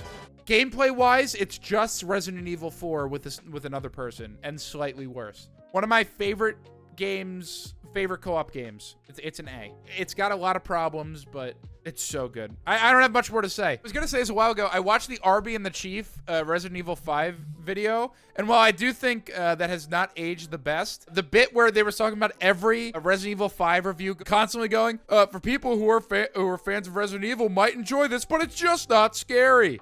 The gameplay is quite fun to play, but it's just not scary. Yeah, it's not a fucking... It's an action game. It's a fun two-person co-op game that's not friend slop. Play it. I think you won't regret it. I also feel like people are being nicer to this game in retrospect now, like years later. Back in the day, this was like kind of the turning point of where Resident Evil games started to be kind of trashy. I mean, it was technically 4, but 4 is a masterpiece that like a lot of it I'm willing to overlook. It's really hard to follow Resident Evil 4. Since Vinny can hear the TTS, this message is for him. Nails, snails, whales, fails. I fucking hate John. I hate TTS. All right. But yeah, that's Resident Evil 5. Next. Ooh. I bet you guys are going to be excited you stuck around for this next one. I think everyone's going to be excited to hear where this one ranks. It's fucking Bebder Game. We got Bebder Game. It's a game we played on stream. We beat Bebder Game on stream. It's fucking Bebder Game. This was great. I'm in it now. Jobel has a VinnySuperG reference to it now. The dev she contacted me and showed that the most recent version Jobel has a reference to me in it. Like, very sweet. When Bebder Game is finished, we will play the full thing. Because it's early access, it is not able to get the Super G award, sadly, because it is not finished. I legitimately think this game was actually great. I had a blast. The dev clearly put a lot of work into it. I thought it was funny. I thought it was so fun. It's better than Israel 33. It has the Nick Cheesy stamp of approval. Again, I don't really feel like I have much to say about Bebder Game that I didn't already say. I was very appreciative that the dev came. This is one of my favorite streams I did of the year. If not my favorite stream I did, the Game Awards stream, I had so much fun. This was such a game I did not expect to really enjoy. I legitimately think this is an RPG, one of the great RPG Maker games. I fully believe that. And when it's finished, it will be like, it should be considered. It's a game with soul. I would put this like in A. Like, this is an unironically would put this like next to Deltarune Chapter 2. I'm excited to see more of this. I'm very excited. As someone who would, I believe that. I genuinely liked that game more than Doom the Dark Ages. I think because it's a newer game. Because I played it for the first time, we should go over Chapter 2. Better than Dark Souls 3. Yeah! Bebder Game is better than Dark Souls 3. Dark Souls, yeah, I agree. Now I don't agree with this. I don't think Butcher's Creek is better than Dark Souls 3, but yes, I do believe that. I enjoyed Bebder Game more than Dark Souls 3, which is very funny. I'm excited to see it finished. Bebder Game made me. This was almost 7-hour stream. And then I had to drive like 2 hours after that stream. Oh my God. What's the next game? Ooh, Xanadu Next. By the way, this was Silent Hill, ACHN Survival Horror Network. This was VinnySuperG VODs. And this is Spock Plays, 16 viewers. Everyone go subscribe to Spock Plays. Xanadu Next was great. This was a game I saw a clip of on Twitter and was like, this game looks fucking gorgeous. It's like an action RPG, JRPG. I had a blast playing it. This was actually also very Zelda, too. It was just a really solid, like, 15-hour game that had incredible music, had a really fun combat system. I did get tired of it towards the end. I feel like Castle Grimrock, the final dungeon, kind of sucked. I didn't really like it, but this was just a really solid 6 out of 10 for me. I wish every video game would look like this. I think this game's a hidden gem. I think more people should talk about this game. I saw some people say that they played this because of my recommendation, and that makes me very happy. It's funny because this is the same team that does the Trails game, like Trails of the Sky and everything. And that's a series that I want to try, but I'm scared to because there's like 18 of them, and they're all 100-hour RPGs that like are all like crucial to play. The best Vinny award goes to, yeah, I won the willingly fucking best Vinny. Fuck you, Vine Sauce, you freak. But yeah, Xanadu Next. I would say bottom of B. I agree with that. I think Xanadu Next was insanely good. This was a phone game at first, I think. I think this was like an N-Gage game. I think this game was on the fucking N-Gage. It is a vibe. It is a complete vibe game. Like, oh my, listen to the music of this area. Now that seems like a bit more damage. Oh, it did more damage, thank you. Hey! This gets the Spock Plays seal of approval. Is this really just like... Vagrant Story is a little different. You have like your... Oh, and he knows Vagrant Story. This guy knows... Spock Plays knows ball, man. This fucking Gears of War Reloaded sucks dick. The boogie teeth epidemic is happening. There's this commercial for like survival or something. This guy has like... Fuck. Right, this is Vinny's boogie teeth epidemic. I do know what's receiving the evil Super G award, by the way. And it could potentially be Gears of War Reloaded, but it's not. Like, this is the top of D. I hate this game. I love Gears of War 1. I think Gears of War 1 is great. It is down here purely because I hate this remake so much. Why did anyone ask for this? It's a game that shouldn't have been made. I love Gears of War, and I had a blast streaming this. I had so much fun playing this game. The problem I have with this game is that I don't think Gears of War Reloaded has a reason to exist. There's already a PC port. There's already a modern port of it. In some ways, it's worse than the original. I think it's a bad remaster. And for that, it's in D. I don't have anything else to say about this fucking game. It sold terribly. It should have been it should have been 1, 2, and 3 in Judgment. It should have been a collection. I don't know why they just only did the first game. And that is why it's in D. I've peaked down here. Gears of War 1 is here. Gears of War Reloaded is here. That's it. I don't have anything else to say about this game. No. I fucking hated this game. Like, people, this was such a fun stream. Like, dude, at the beginning of this, I was so fucking scared. Like, not of the game, but of the fact that, oh my God, I have to, like, beat this game. I could not fucking stand playing this game. I was miserable. It is not the evil Super G award. Dude, she has a gun here. Like, I thought this was gonna be a survival horror game. I thought it was going to be like all ammo conservation and everything. No, it sucked. I was so disappointed by this game. It might be the Evil Super G Award the more I think about it. It was a great stream. It was a great stream, and it was was it even good content? I don't even know if it was good content. I'm gonna be honest. Did the debate that it was an early access game too? I don't know. This might be the Evil Super G Award. It's gonna be a fight. We'll put it here for now. Do I have any? This game pissed me off. The flying ponies that were unavoidable. The gun. Dude, the hedge maze. I'm remembering the hedge maze. The hedge maze. I was legitimately losing my mind. You're like, listen to me. Flying guy is seeing me? How? What was how angry I am? What were they thinking?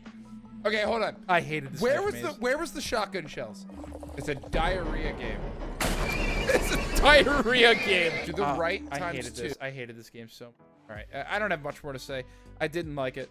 So it's the bottom of D. Maybe the Evil Super G Award. Alternate watch. I actually kind of like this one. I liked alternate watch.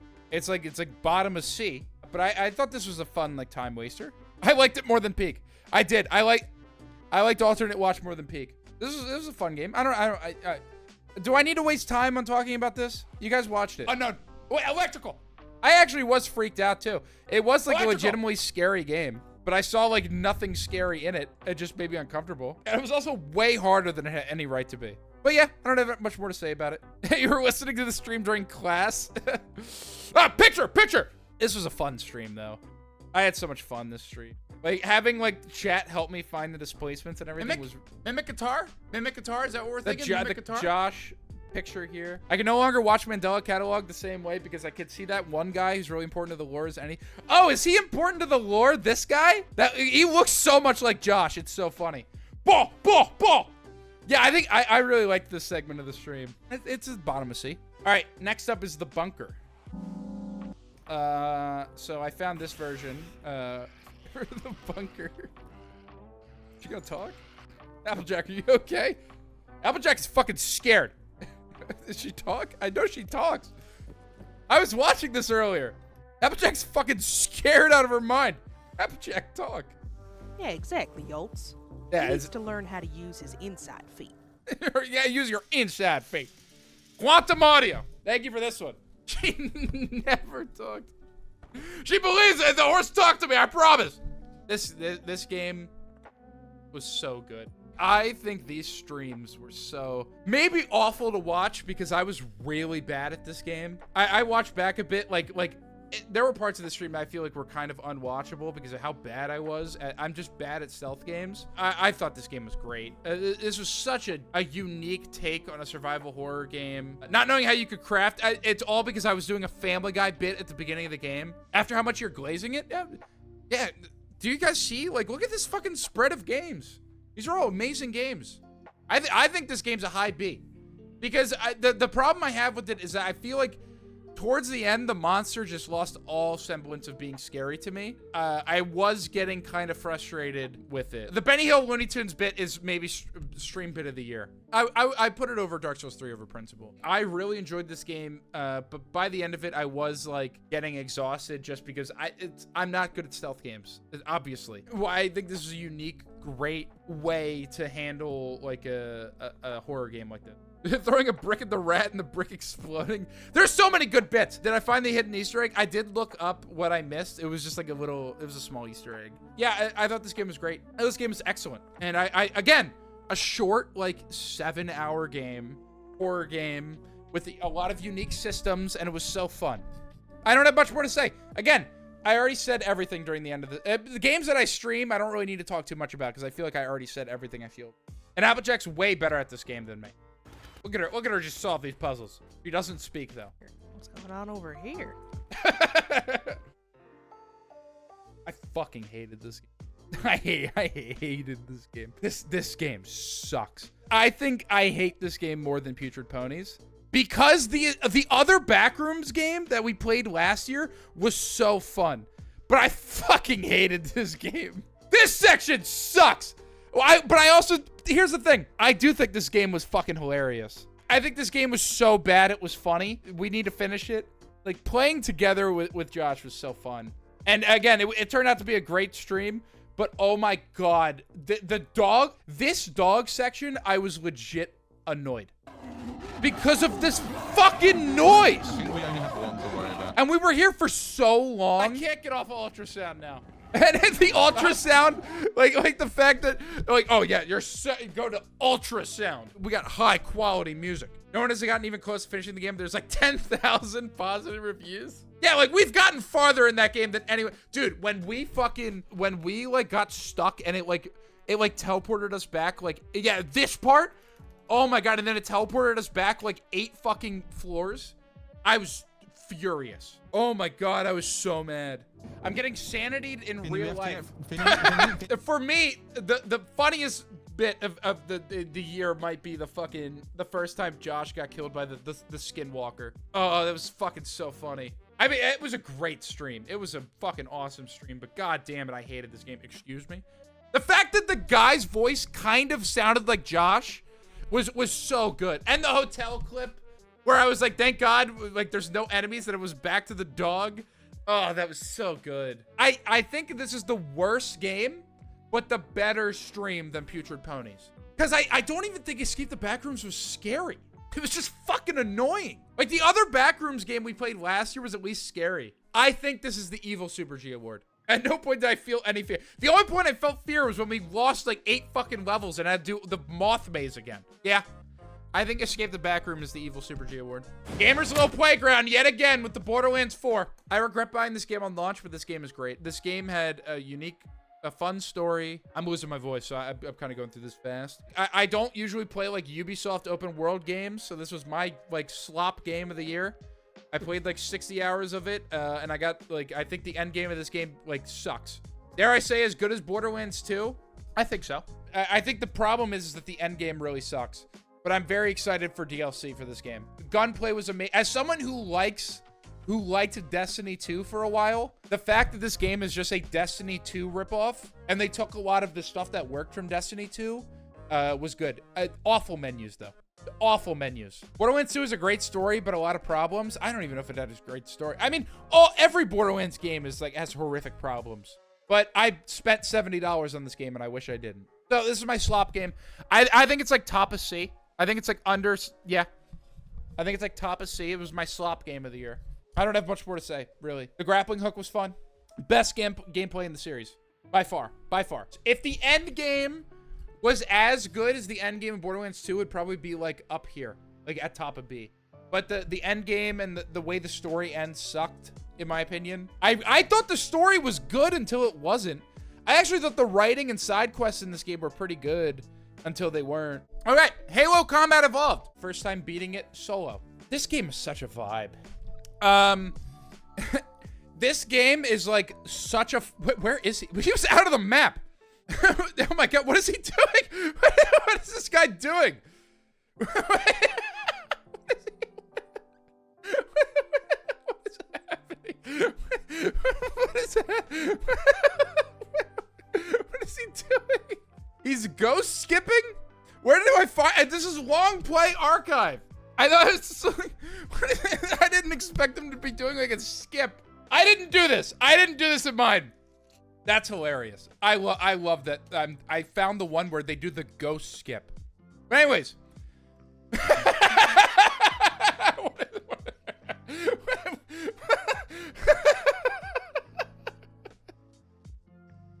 What is he doing?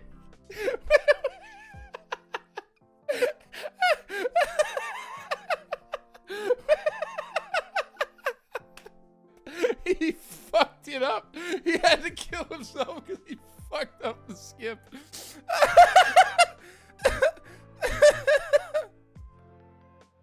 He just shook his head no.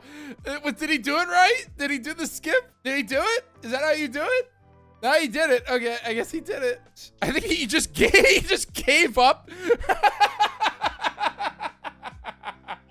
Anyways, oh god. The fact that I keep skipping to these parts in these long plays too. Halo 1 is a game that before this, I had only played multiplayer, and I think is way better single player. I think this game is gorgeous. I played this because the Halo 1 remake stuff, and I was like, well, let me, like, my opinion of Halo 1 when I played multiplayer was that my take was the only reason people liked this game, or Halo 1 specifically, was because the music was so good, and that everything else I did not like. Playing it single player, I'm completely wrong. I think the first half of this game is genuinely magical. I think the first, like, half levels of this game is so good.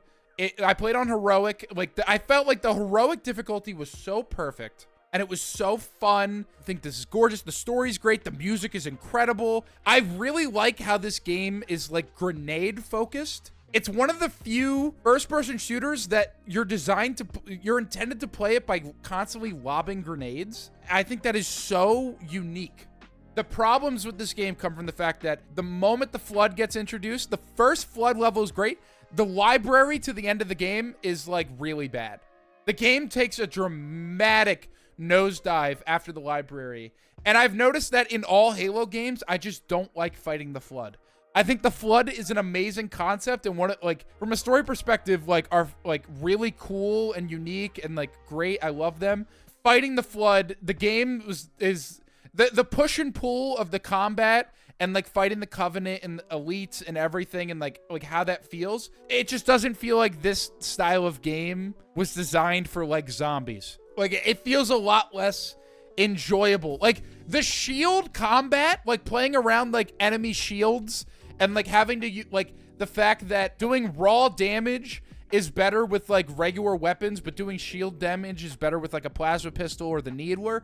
Like, oh my god, I love that push and pull. Towards the end of the game, the level design started being reused, but this time with Flood, and there wasn't really much, like, Flood and Covenant fighting to my liking. It really fell off a cliff. But this game is still great. I feel like I was way too mean to it when I played in co-op, and I think it was great. The weapons in this game feel so good too. I love how everything feels in this game. I'm actually so excited. Holy shit, did you see that guy? I'm excited. I'm gonna play Halo 2 solo next actually maybe over the Christmas break. And yeah, Warthog runs so great. I love Guilty Spark. My take on Halo 2 from playing co-op is that I think Halo 2 is immaculate. I think Halo 2 is incredible. I think Halo 2's campaign is everything the first game should have been and more. And I'm excited to give it another shot in the coming weeks because I really want to. I think this goes better than Xanadu Next. I think it goes here. I think I'm happy with Halo 1 here. Yeah, not much more. Oh, and I will say, adding sprint to this game completely ruins the combat feel. Like, oh, God, the remaster. Like, I just don't think people realize the fact that just changing a core element of the game design, and then never fixing anything else to design it around the fact that you have a sprint, like, it will completely ruin, one, the pacing, and two, just like the flow of combat. The flow of combat completely changes if you're able to sprint in and out of cover. That's just true. I know Deadlock was on last year's, but it's a different game now. Last year when I added Deadlock to the list, I put maybe like 40, 50 hours into it. I have like 350, almost 400 hours in this game. Yeah, it's still being developed. I think like every year I'm going to include it. I had to include it. This is my most played game this year, probably. Included, I found Paradox gameplay, which is by, who's it? Asked. I don't know who that is. I haven't really talked about Deadlock on stream. Valve magic is real. Source magic is real. I hate and love this game. Proc chuds out of this is easily Proc's game of the year. This game is the most fun I've had with a multiplayer shooter in the last like decade. Like since like TF2. So, okay. There was an update 6 months ago or so, like more like 4 months ago, that added 5 new characters and like changed the map to look at night and added a ton of stuff. We were playing like Chunky, Joseph, Lark, Proct, all of us had been playing a lot. And when that update dropped, we went into a match and there was a new character. The whole map looked different. And it was like, it legit was like the World War I Christmas incident where no one played the game. Everyone just walked around the map. No one attacked each other. and everyone was just like talking to each other and like looking over all the stuff. It was the most whimsy I had felt like in that moment. I remember saying this to Proc. It was the most whimsy I had felt in a multiplayer game since like a TF2 like update. It was the first time since like 2015 I had felt that way about a multiplayer game, like in a decade. A fucking decade. The game has some of my favorite multiplayer shooter movement because it's so grounded and weighty while still being like flashy and allowing you to do a lot of fun stuff. The character designs are all gorgeous. I think the game is fucking gorgeous. It's still being developed. It's so fun to play. The sound effects are beautiful. The hub world, the main hub area is one of the best like matchmaking hubs I've ever seen in a game. The training mode is so in-depth. I adore this game. Oh, perfect for me to gush about a game on Mario Galaxy music. It is the most fun I've had in a multiplayer shooter in forever. It is the first game I felt this way about since like Overwatch 1, and I think this game is way better than Overwatch 1. The problem I have with this game is, to put it simply, I don't like MOBAs. Is that everything about this game is so good that I'm willing to put up with the fact that I don't like the push and pull feel of a MOBA, and it's really hard for me to wrap my head around MOBAs. The amount of times I've doomed in call with Proc where I'm like, because I'm not good at Deadlock. I'm really bad at Deadlock, actually. I'm quite bad. I'm usually one of the lowest damage people on my team. I'm usually feeding. I play a lot of Paradox, because Paradox is my favorite character next to Mo and Krill. And I'm still like learning, but god damn it, it's addicting. Like, I think about playing Deadlock all the time, where I'm just like, God, I want to just play more of this fucking game. Oh yeah, but now I am comparing myself to Proc. Like right now, I forget what rank I am, but Proc is literally like Phantom in this game, and so I'm literally playing Phantom matches when I play with Proc. Oh man, I adore this game. I make fun of Dane's video, like talking about Deadlock all the time, because like it's so like, this has the most TF2 DNA of any shooter that is released in the last decade. The problem is just that it's a MOBA. Every problem I have with this game legitimately comes down to the fact that MOBAs are incredibly hard to learn, and time investment, like the amount of time investment you need to get into it is just very high. You need friends to like teach you the game and like to make you learn it, but once you get past that hump, it is some of the most fucking fun I've had in a game in a long time. Easy S over Expedition 33. Maybe over Blood. Like, it is not the Super G award only because it's not finished, and I do have a lot of problems with it, but God is this game just... I cannot gush enough about this game.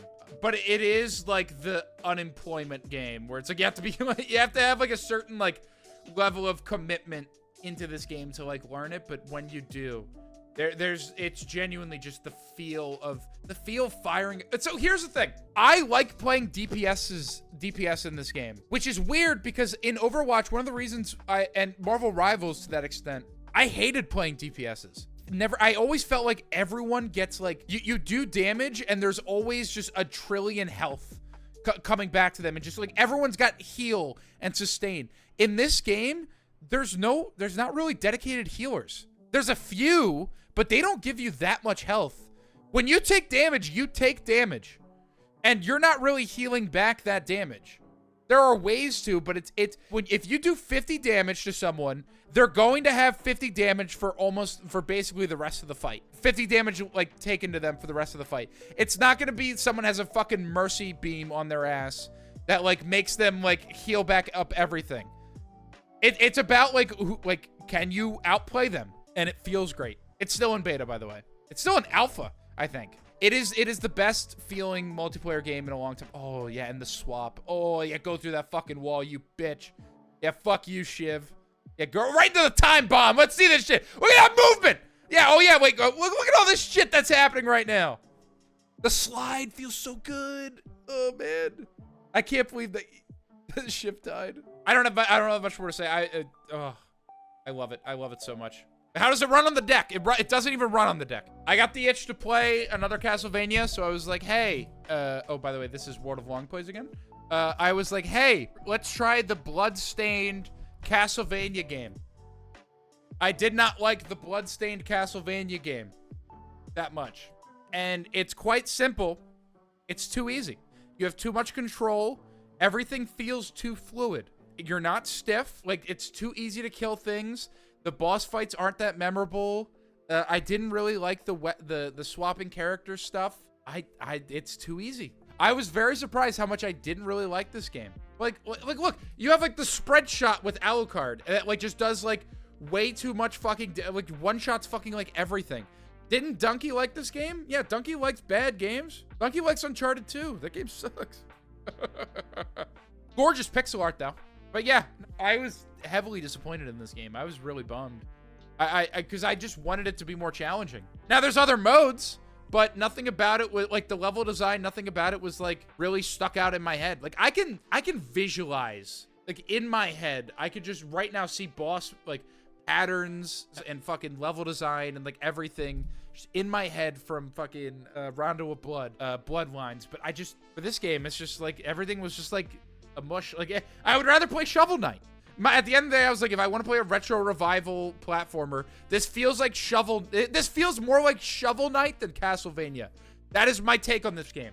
And I don't want Shovel Knight. I wanted Castlevania. Vinny, look, I struggle and can't beat any games. Easy games make me smile. Nothing wrong with that. And in fact, more power to you. For a Castlevania game, for me, the challenge is like kind of the reason I'm there. You won't believe what Alucard spelled backwards is. What? No freaking way! Dude, Pride Rock! Nilbog spelled backwards is Goblin! Dead Space 2. This game blew me the fuck away. As someone who loves Resident Evil 4 and considers Resident Evil 4 to be like one of the best games ever made, it would have been a great stream playthrough. I'm actually serious. I'm actually really bummed. This is one of the best third-person survival horror games out there. It is the closest a game has been to Resident Evil 4, I think. It is the closest to capture it. Doesn't quite. I really feel like the last hour of this game is really bad. I played it on the hardest difficulty, and I feel like that was the intended way to play, in my opinion. Things killed me until the end. The end of the game, I was playing with the challenge run where I was like, I would buy no ammo. And then I had to buy ammo for the final area because I literally got to the final boss with no ammo. And I was like, fuck, I have to buy ammo. Have I played Alan Wake 1 and 2 yet? No, I would Alan Wake 1 I'd probably like. Alan Wake 2 would probably be like Dead Space 2 level for me. I would probably, from what I've heard, Alan Wake 2 would be incredible. But then I also have to play Control, so I have 3 games to play. The Survival Horror channel again, SHN Survival Horror Network. The areas in this game this is one of the most gorgeous. This might be the best looking 7th gen game out there, bar none. I don't think it might not even be close. I think this game is gorgeous. Like I played this game, I talked about it. I played this game like an E3 demo. This is one of the best, like, I just love how this game looks. The necromorphs, like the new necromorphs they added were all great. The set pieces in this game were mind-blowingly good. The story of this game was actually pretty decent. All the weapons I used, I felt like were really fun and unique. It's just, I would say this game is like right here. Another S. I played a lot of great games this year. In any other year, Dead Space 2 would maybe be like the Super G Award. This is the type of game where it was like playing it at like 9 o'clock with a cup of black coffee and just like vibing in this world and like slowly going through it, seeing the sights, killing monsters, genuinely being unnerved and like scared about like enemies like in an action game. Oh, it was just the stomp. Oh god, the stomp feels so good. The church blew me the fuck away. Yeah, oh my god, this area was like, just like, this is the DSP. This is the DSP Blip TV room. But god damn it, the Blip TV room. Like, look at this fucking architecture. Oh my god, this monster design is beautiful. The lighting is kind of freaking out. That doesn't look that great. I got blown out of church. That did not happen. Yeah, Dead Space 2, incredible. There's a moment with that, like, the game, like, baits you in a cutscene, and it is the hardest I've laughed at a game, too. Oh my god, and oh my god, I was crying laughing. If you guys are looking, I think like everything in like S and A are like must-play games. There's not really that many like awful games on here. Dead Space 1 I thought was like decent. I think this game is one of the best survival horror games out there in terms of action horror. Action survival horror. I think this is like not as good as Resident Evil 4, but like nothing really is as good as Resident Evil 4. But this is the closest a game has come in my eyes. I used Gamer's Little Playground a fifth time apparently, only because like it's like impossible to see on like the bitrate. Fuck. Something's got to leave S. That's too much in S. But I don't think anything can move from S. Because like chapter 4, is this A? Why though? Because I'm not one of those shows where, oh, everything was so good. No, something's got to go. S cannot be like, there cannot be more S's than A's. S tier has got to mean something. I agree. For me, it's like, I need my ranks to fucking mean something. All right. Not a full game. It's not a full game. You don't get to be an S. You're a fucking chapter. I can't. This one's, I think Deltarune should be A. I think I have to do it. I really fell off of Expedition 33 towards the end. The first 20 hours of Expedition 33, if I felt the same way about that full game, this would be the Super G Award. But I really feel like towards the end, I just lost a lot of interest in that game. Act 3 didn't ruin the game for me. I feel like Act 2, more so than anything, ruined the game for me. Expedition 33 isn't anything extraordinary or groundbreaking like Space Marines and Dead Space. But I disagree. I think it is. But in terms of my enjoyment, I really feel like towards the end, my enjoyment of it fell off. I think Expedition 33 should be A, purely because I don't feel the urge to do the post game. I'm a 40K chud now. Fuck! God damn it, I am. I really am, though. That sucks. That sucks. I'm pissed about that. Its lack of consistent grip is a good enough reason to put it a tier lower. I agree. I agree. That's just, it's so weird for me to say that, because starting out Expedition 33, I really thought it was an easy that. Don't get it twisted. I think everyone should play Expedition 33. And I think Expedition 33 is a beautiful return to turn-based RPGs. I just have problems with it. I think a sequel could be incredible. That doesn't have the parry. I'm joining Team Shroud. No, because Arc Raiders is slop. All right. Are you guys ready for the last game? Dragon Quest 3. Fine sauce. Dragon Quest 3 Remake. My first Dragon Quest game I've beaten. So you say I don't like turn-based RPGs. I fucking played an NES game. Remake. Dragon Quest 3 reminds me a lot of when I played Link's Awakening, where the entire time I was like, man, this was a fucking NES game. The amount of like craft that went into like making an NES game that like was this good is crazy. And I'll tell you right now, I'm an HD 2D defender. I think HD 2D can look fucking gorgeous. I think this remake is fucking beautiful. And I just don't agree with people when they say that HD 2D has to look bad. I think this game is so good looking. The mixture of pixel art and like the diorama look of everything, where it looks like a little like fucking pop out like diorama.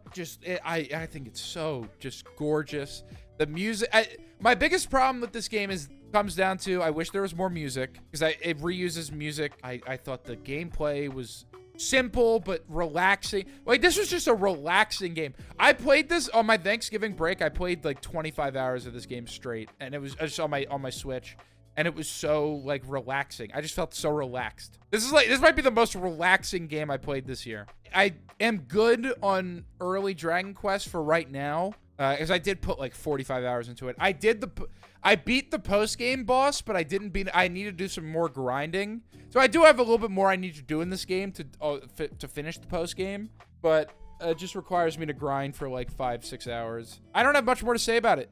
I think it was a gorgeous game. It was very fun. It was very relaxing, and fuck. But yeah, I think HD 2D looks like it can look great. I think not always, but my hot take is I don't think it looks good in Triangle Strategy, and I don't think it looks good in Live Alive, which is a hot take. I didn't really like Live Alive from when I played, but yeah, I think this game was great, and honestly, I think it's here.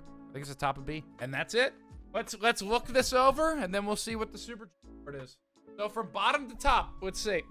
At the bottom, we have Escape from the Backrooms. Yep. Then My Putrid Ponies, to Gears of War Reloaded, to Borderlands 3, to peak. Yes. No, I believe that. No. Principal Gears of War Reloaded has to be lower. I think Borderlands 3, I liked Borderlands 3 more than peak. But I like Donkey Kong Country more than Bloodstained. Yes. And I like that more than Alternate Watch. Doom 2 is better than Small Saga. Small Saga is better than Donkey Kong Country. DELTARUNE Chapter 3 is worse than Doom 2. And I liked Borderlands 4 more than Doom 2. Xanadu Next, worse than Monster Hunter Wilds, yes. I think Doom the Dark Ages I liked less than Dark Souls, but yeah, it's over Halo. I like that more than, because, yeah, I like that because it's more original. And the Dragon Quest 3 remake, it's so cozy. Then we get to A tier with Resident Evil 5, yep. I might even put that, I put it over Chapter 2.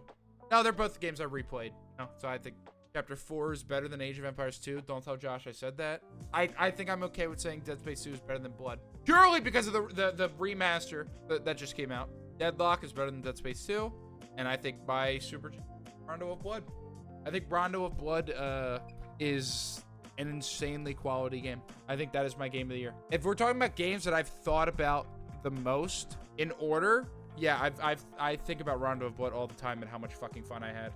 Retro wins again, baby! We love retro! Not a single game that came out this year until A, by the way.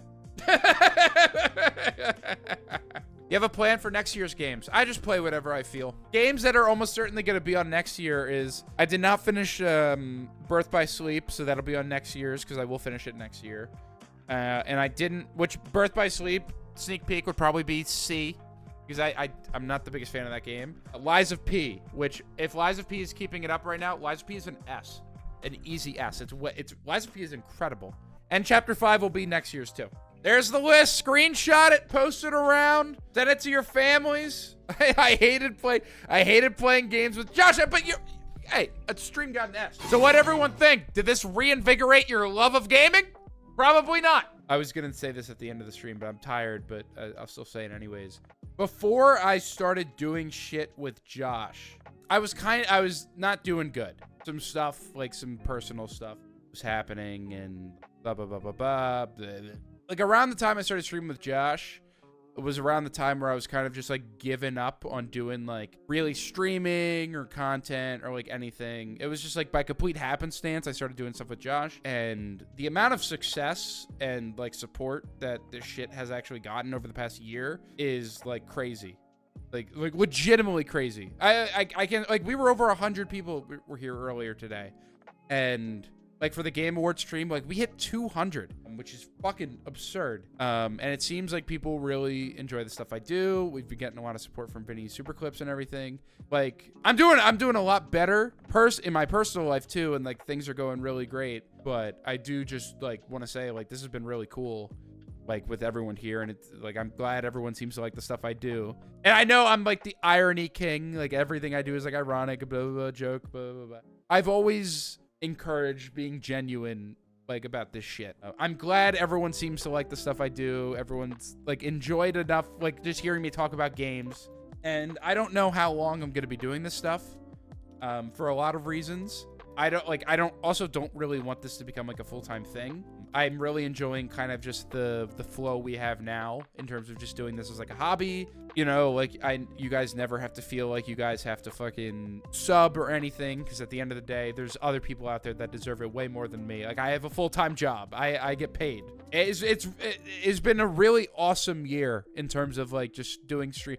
Like I mean it when I say that, like the fact that I can just turn on a stream and just like play like a random weird fucking game is really cool to me. And like the fact that I can get like people to show up for that. So I'm glad people understand that, like, not to break kayfabe, but like where I stand on a lot of things. Like, yeah, where bits are, where the real me comes out and where the bit comes out. It seems like a lot of people like understand more, especially since you fuckers hated me early on. People fucking hated me when I first started streaming with Josh, but I'm glad people like seem to like the shit I do, and it's cool.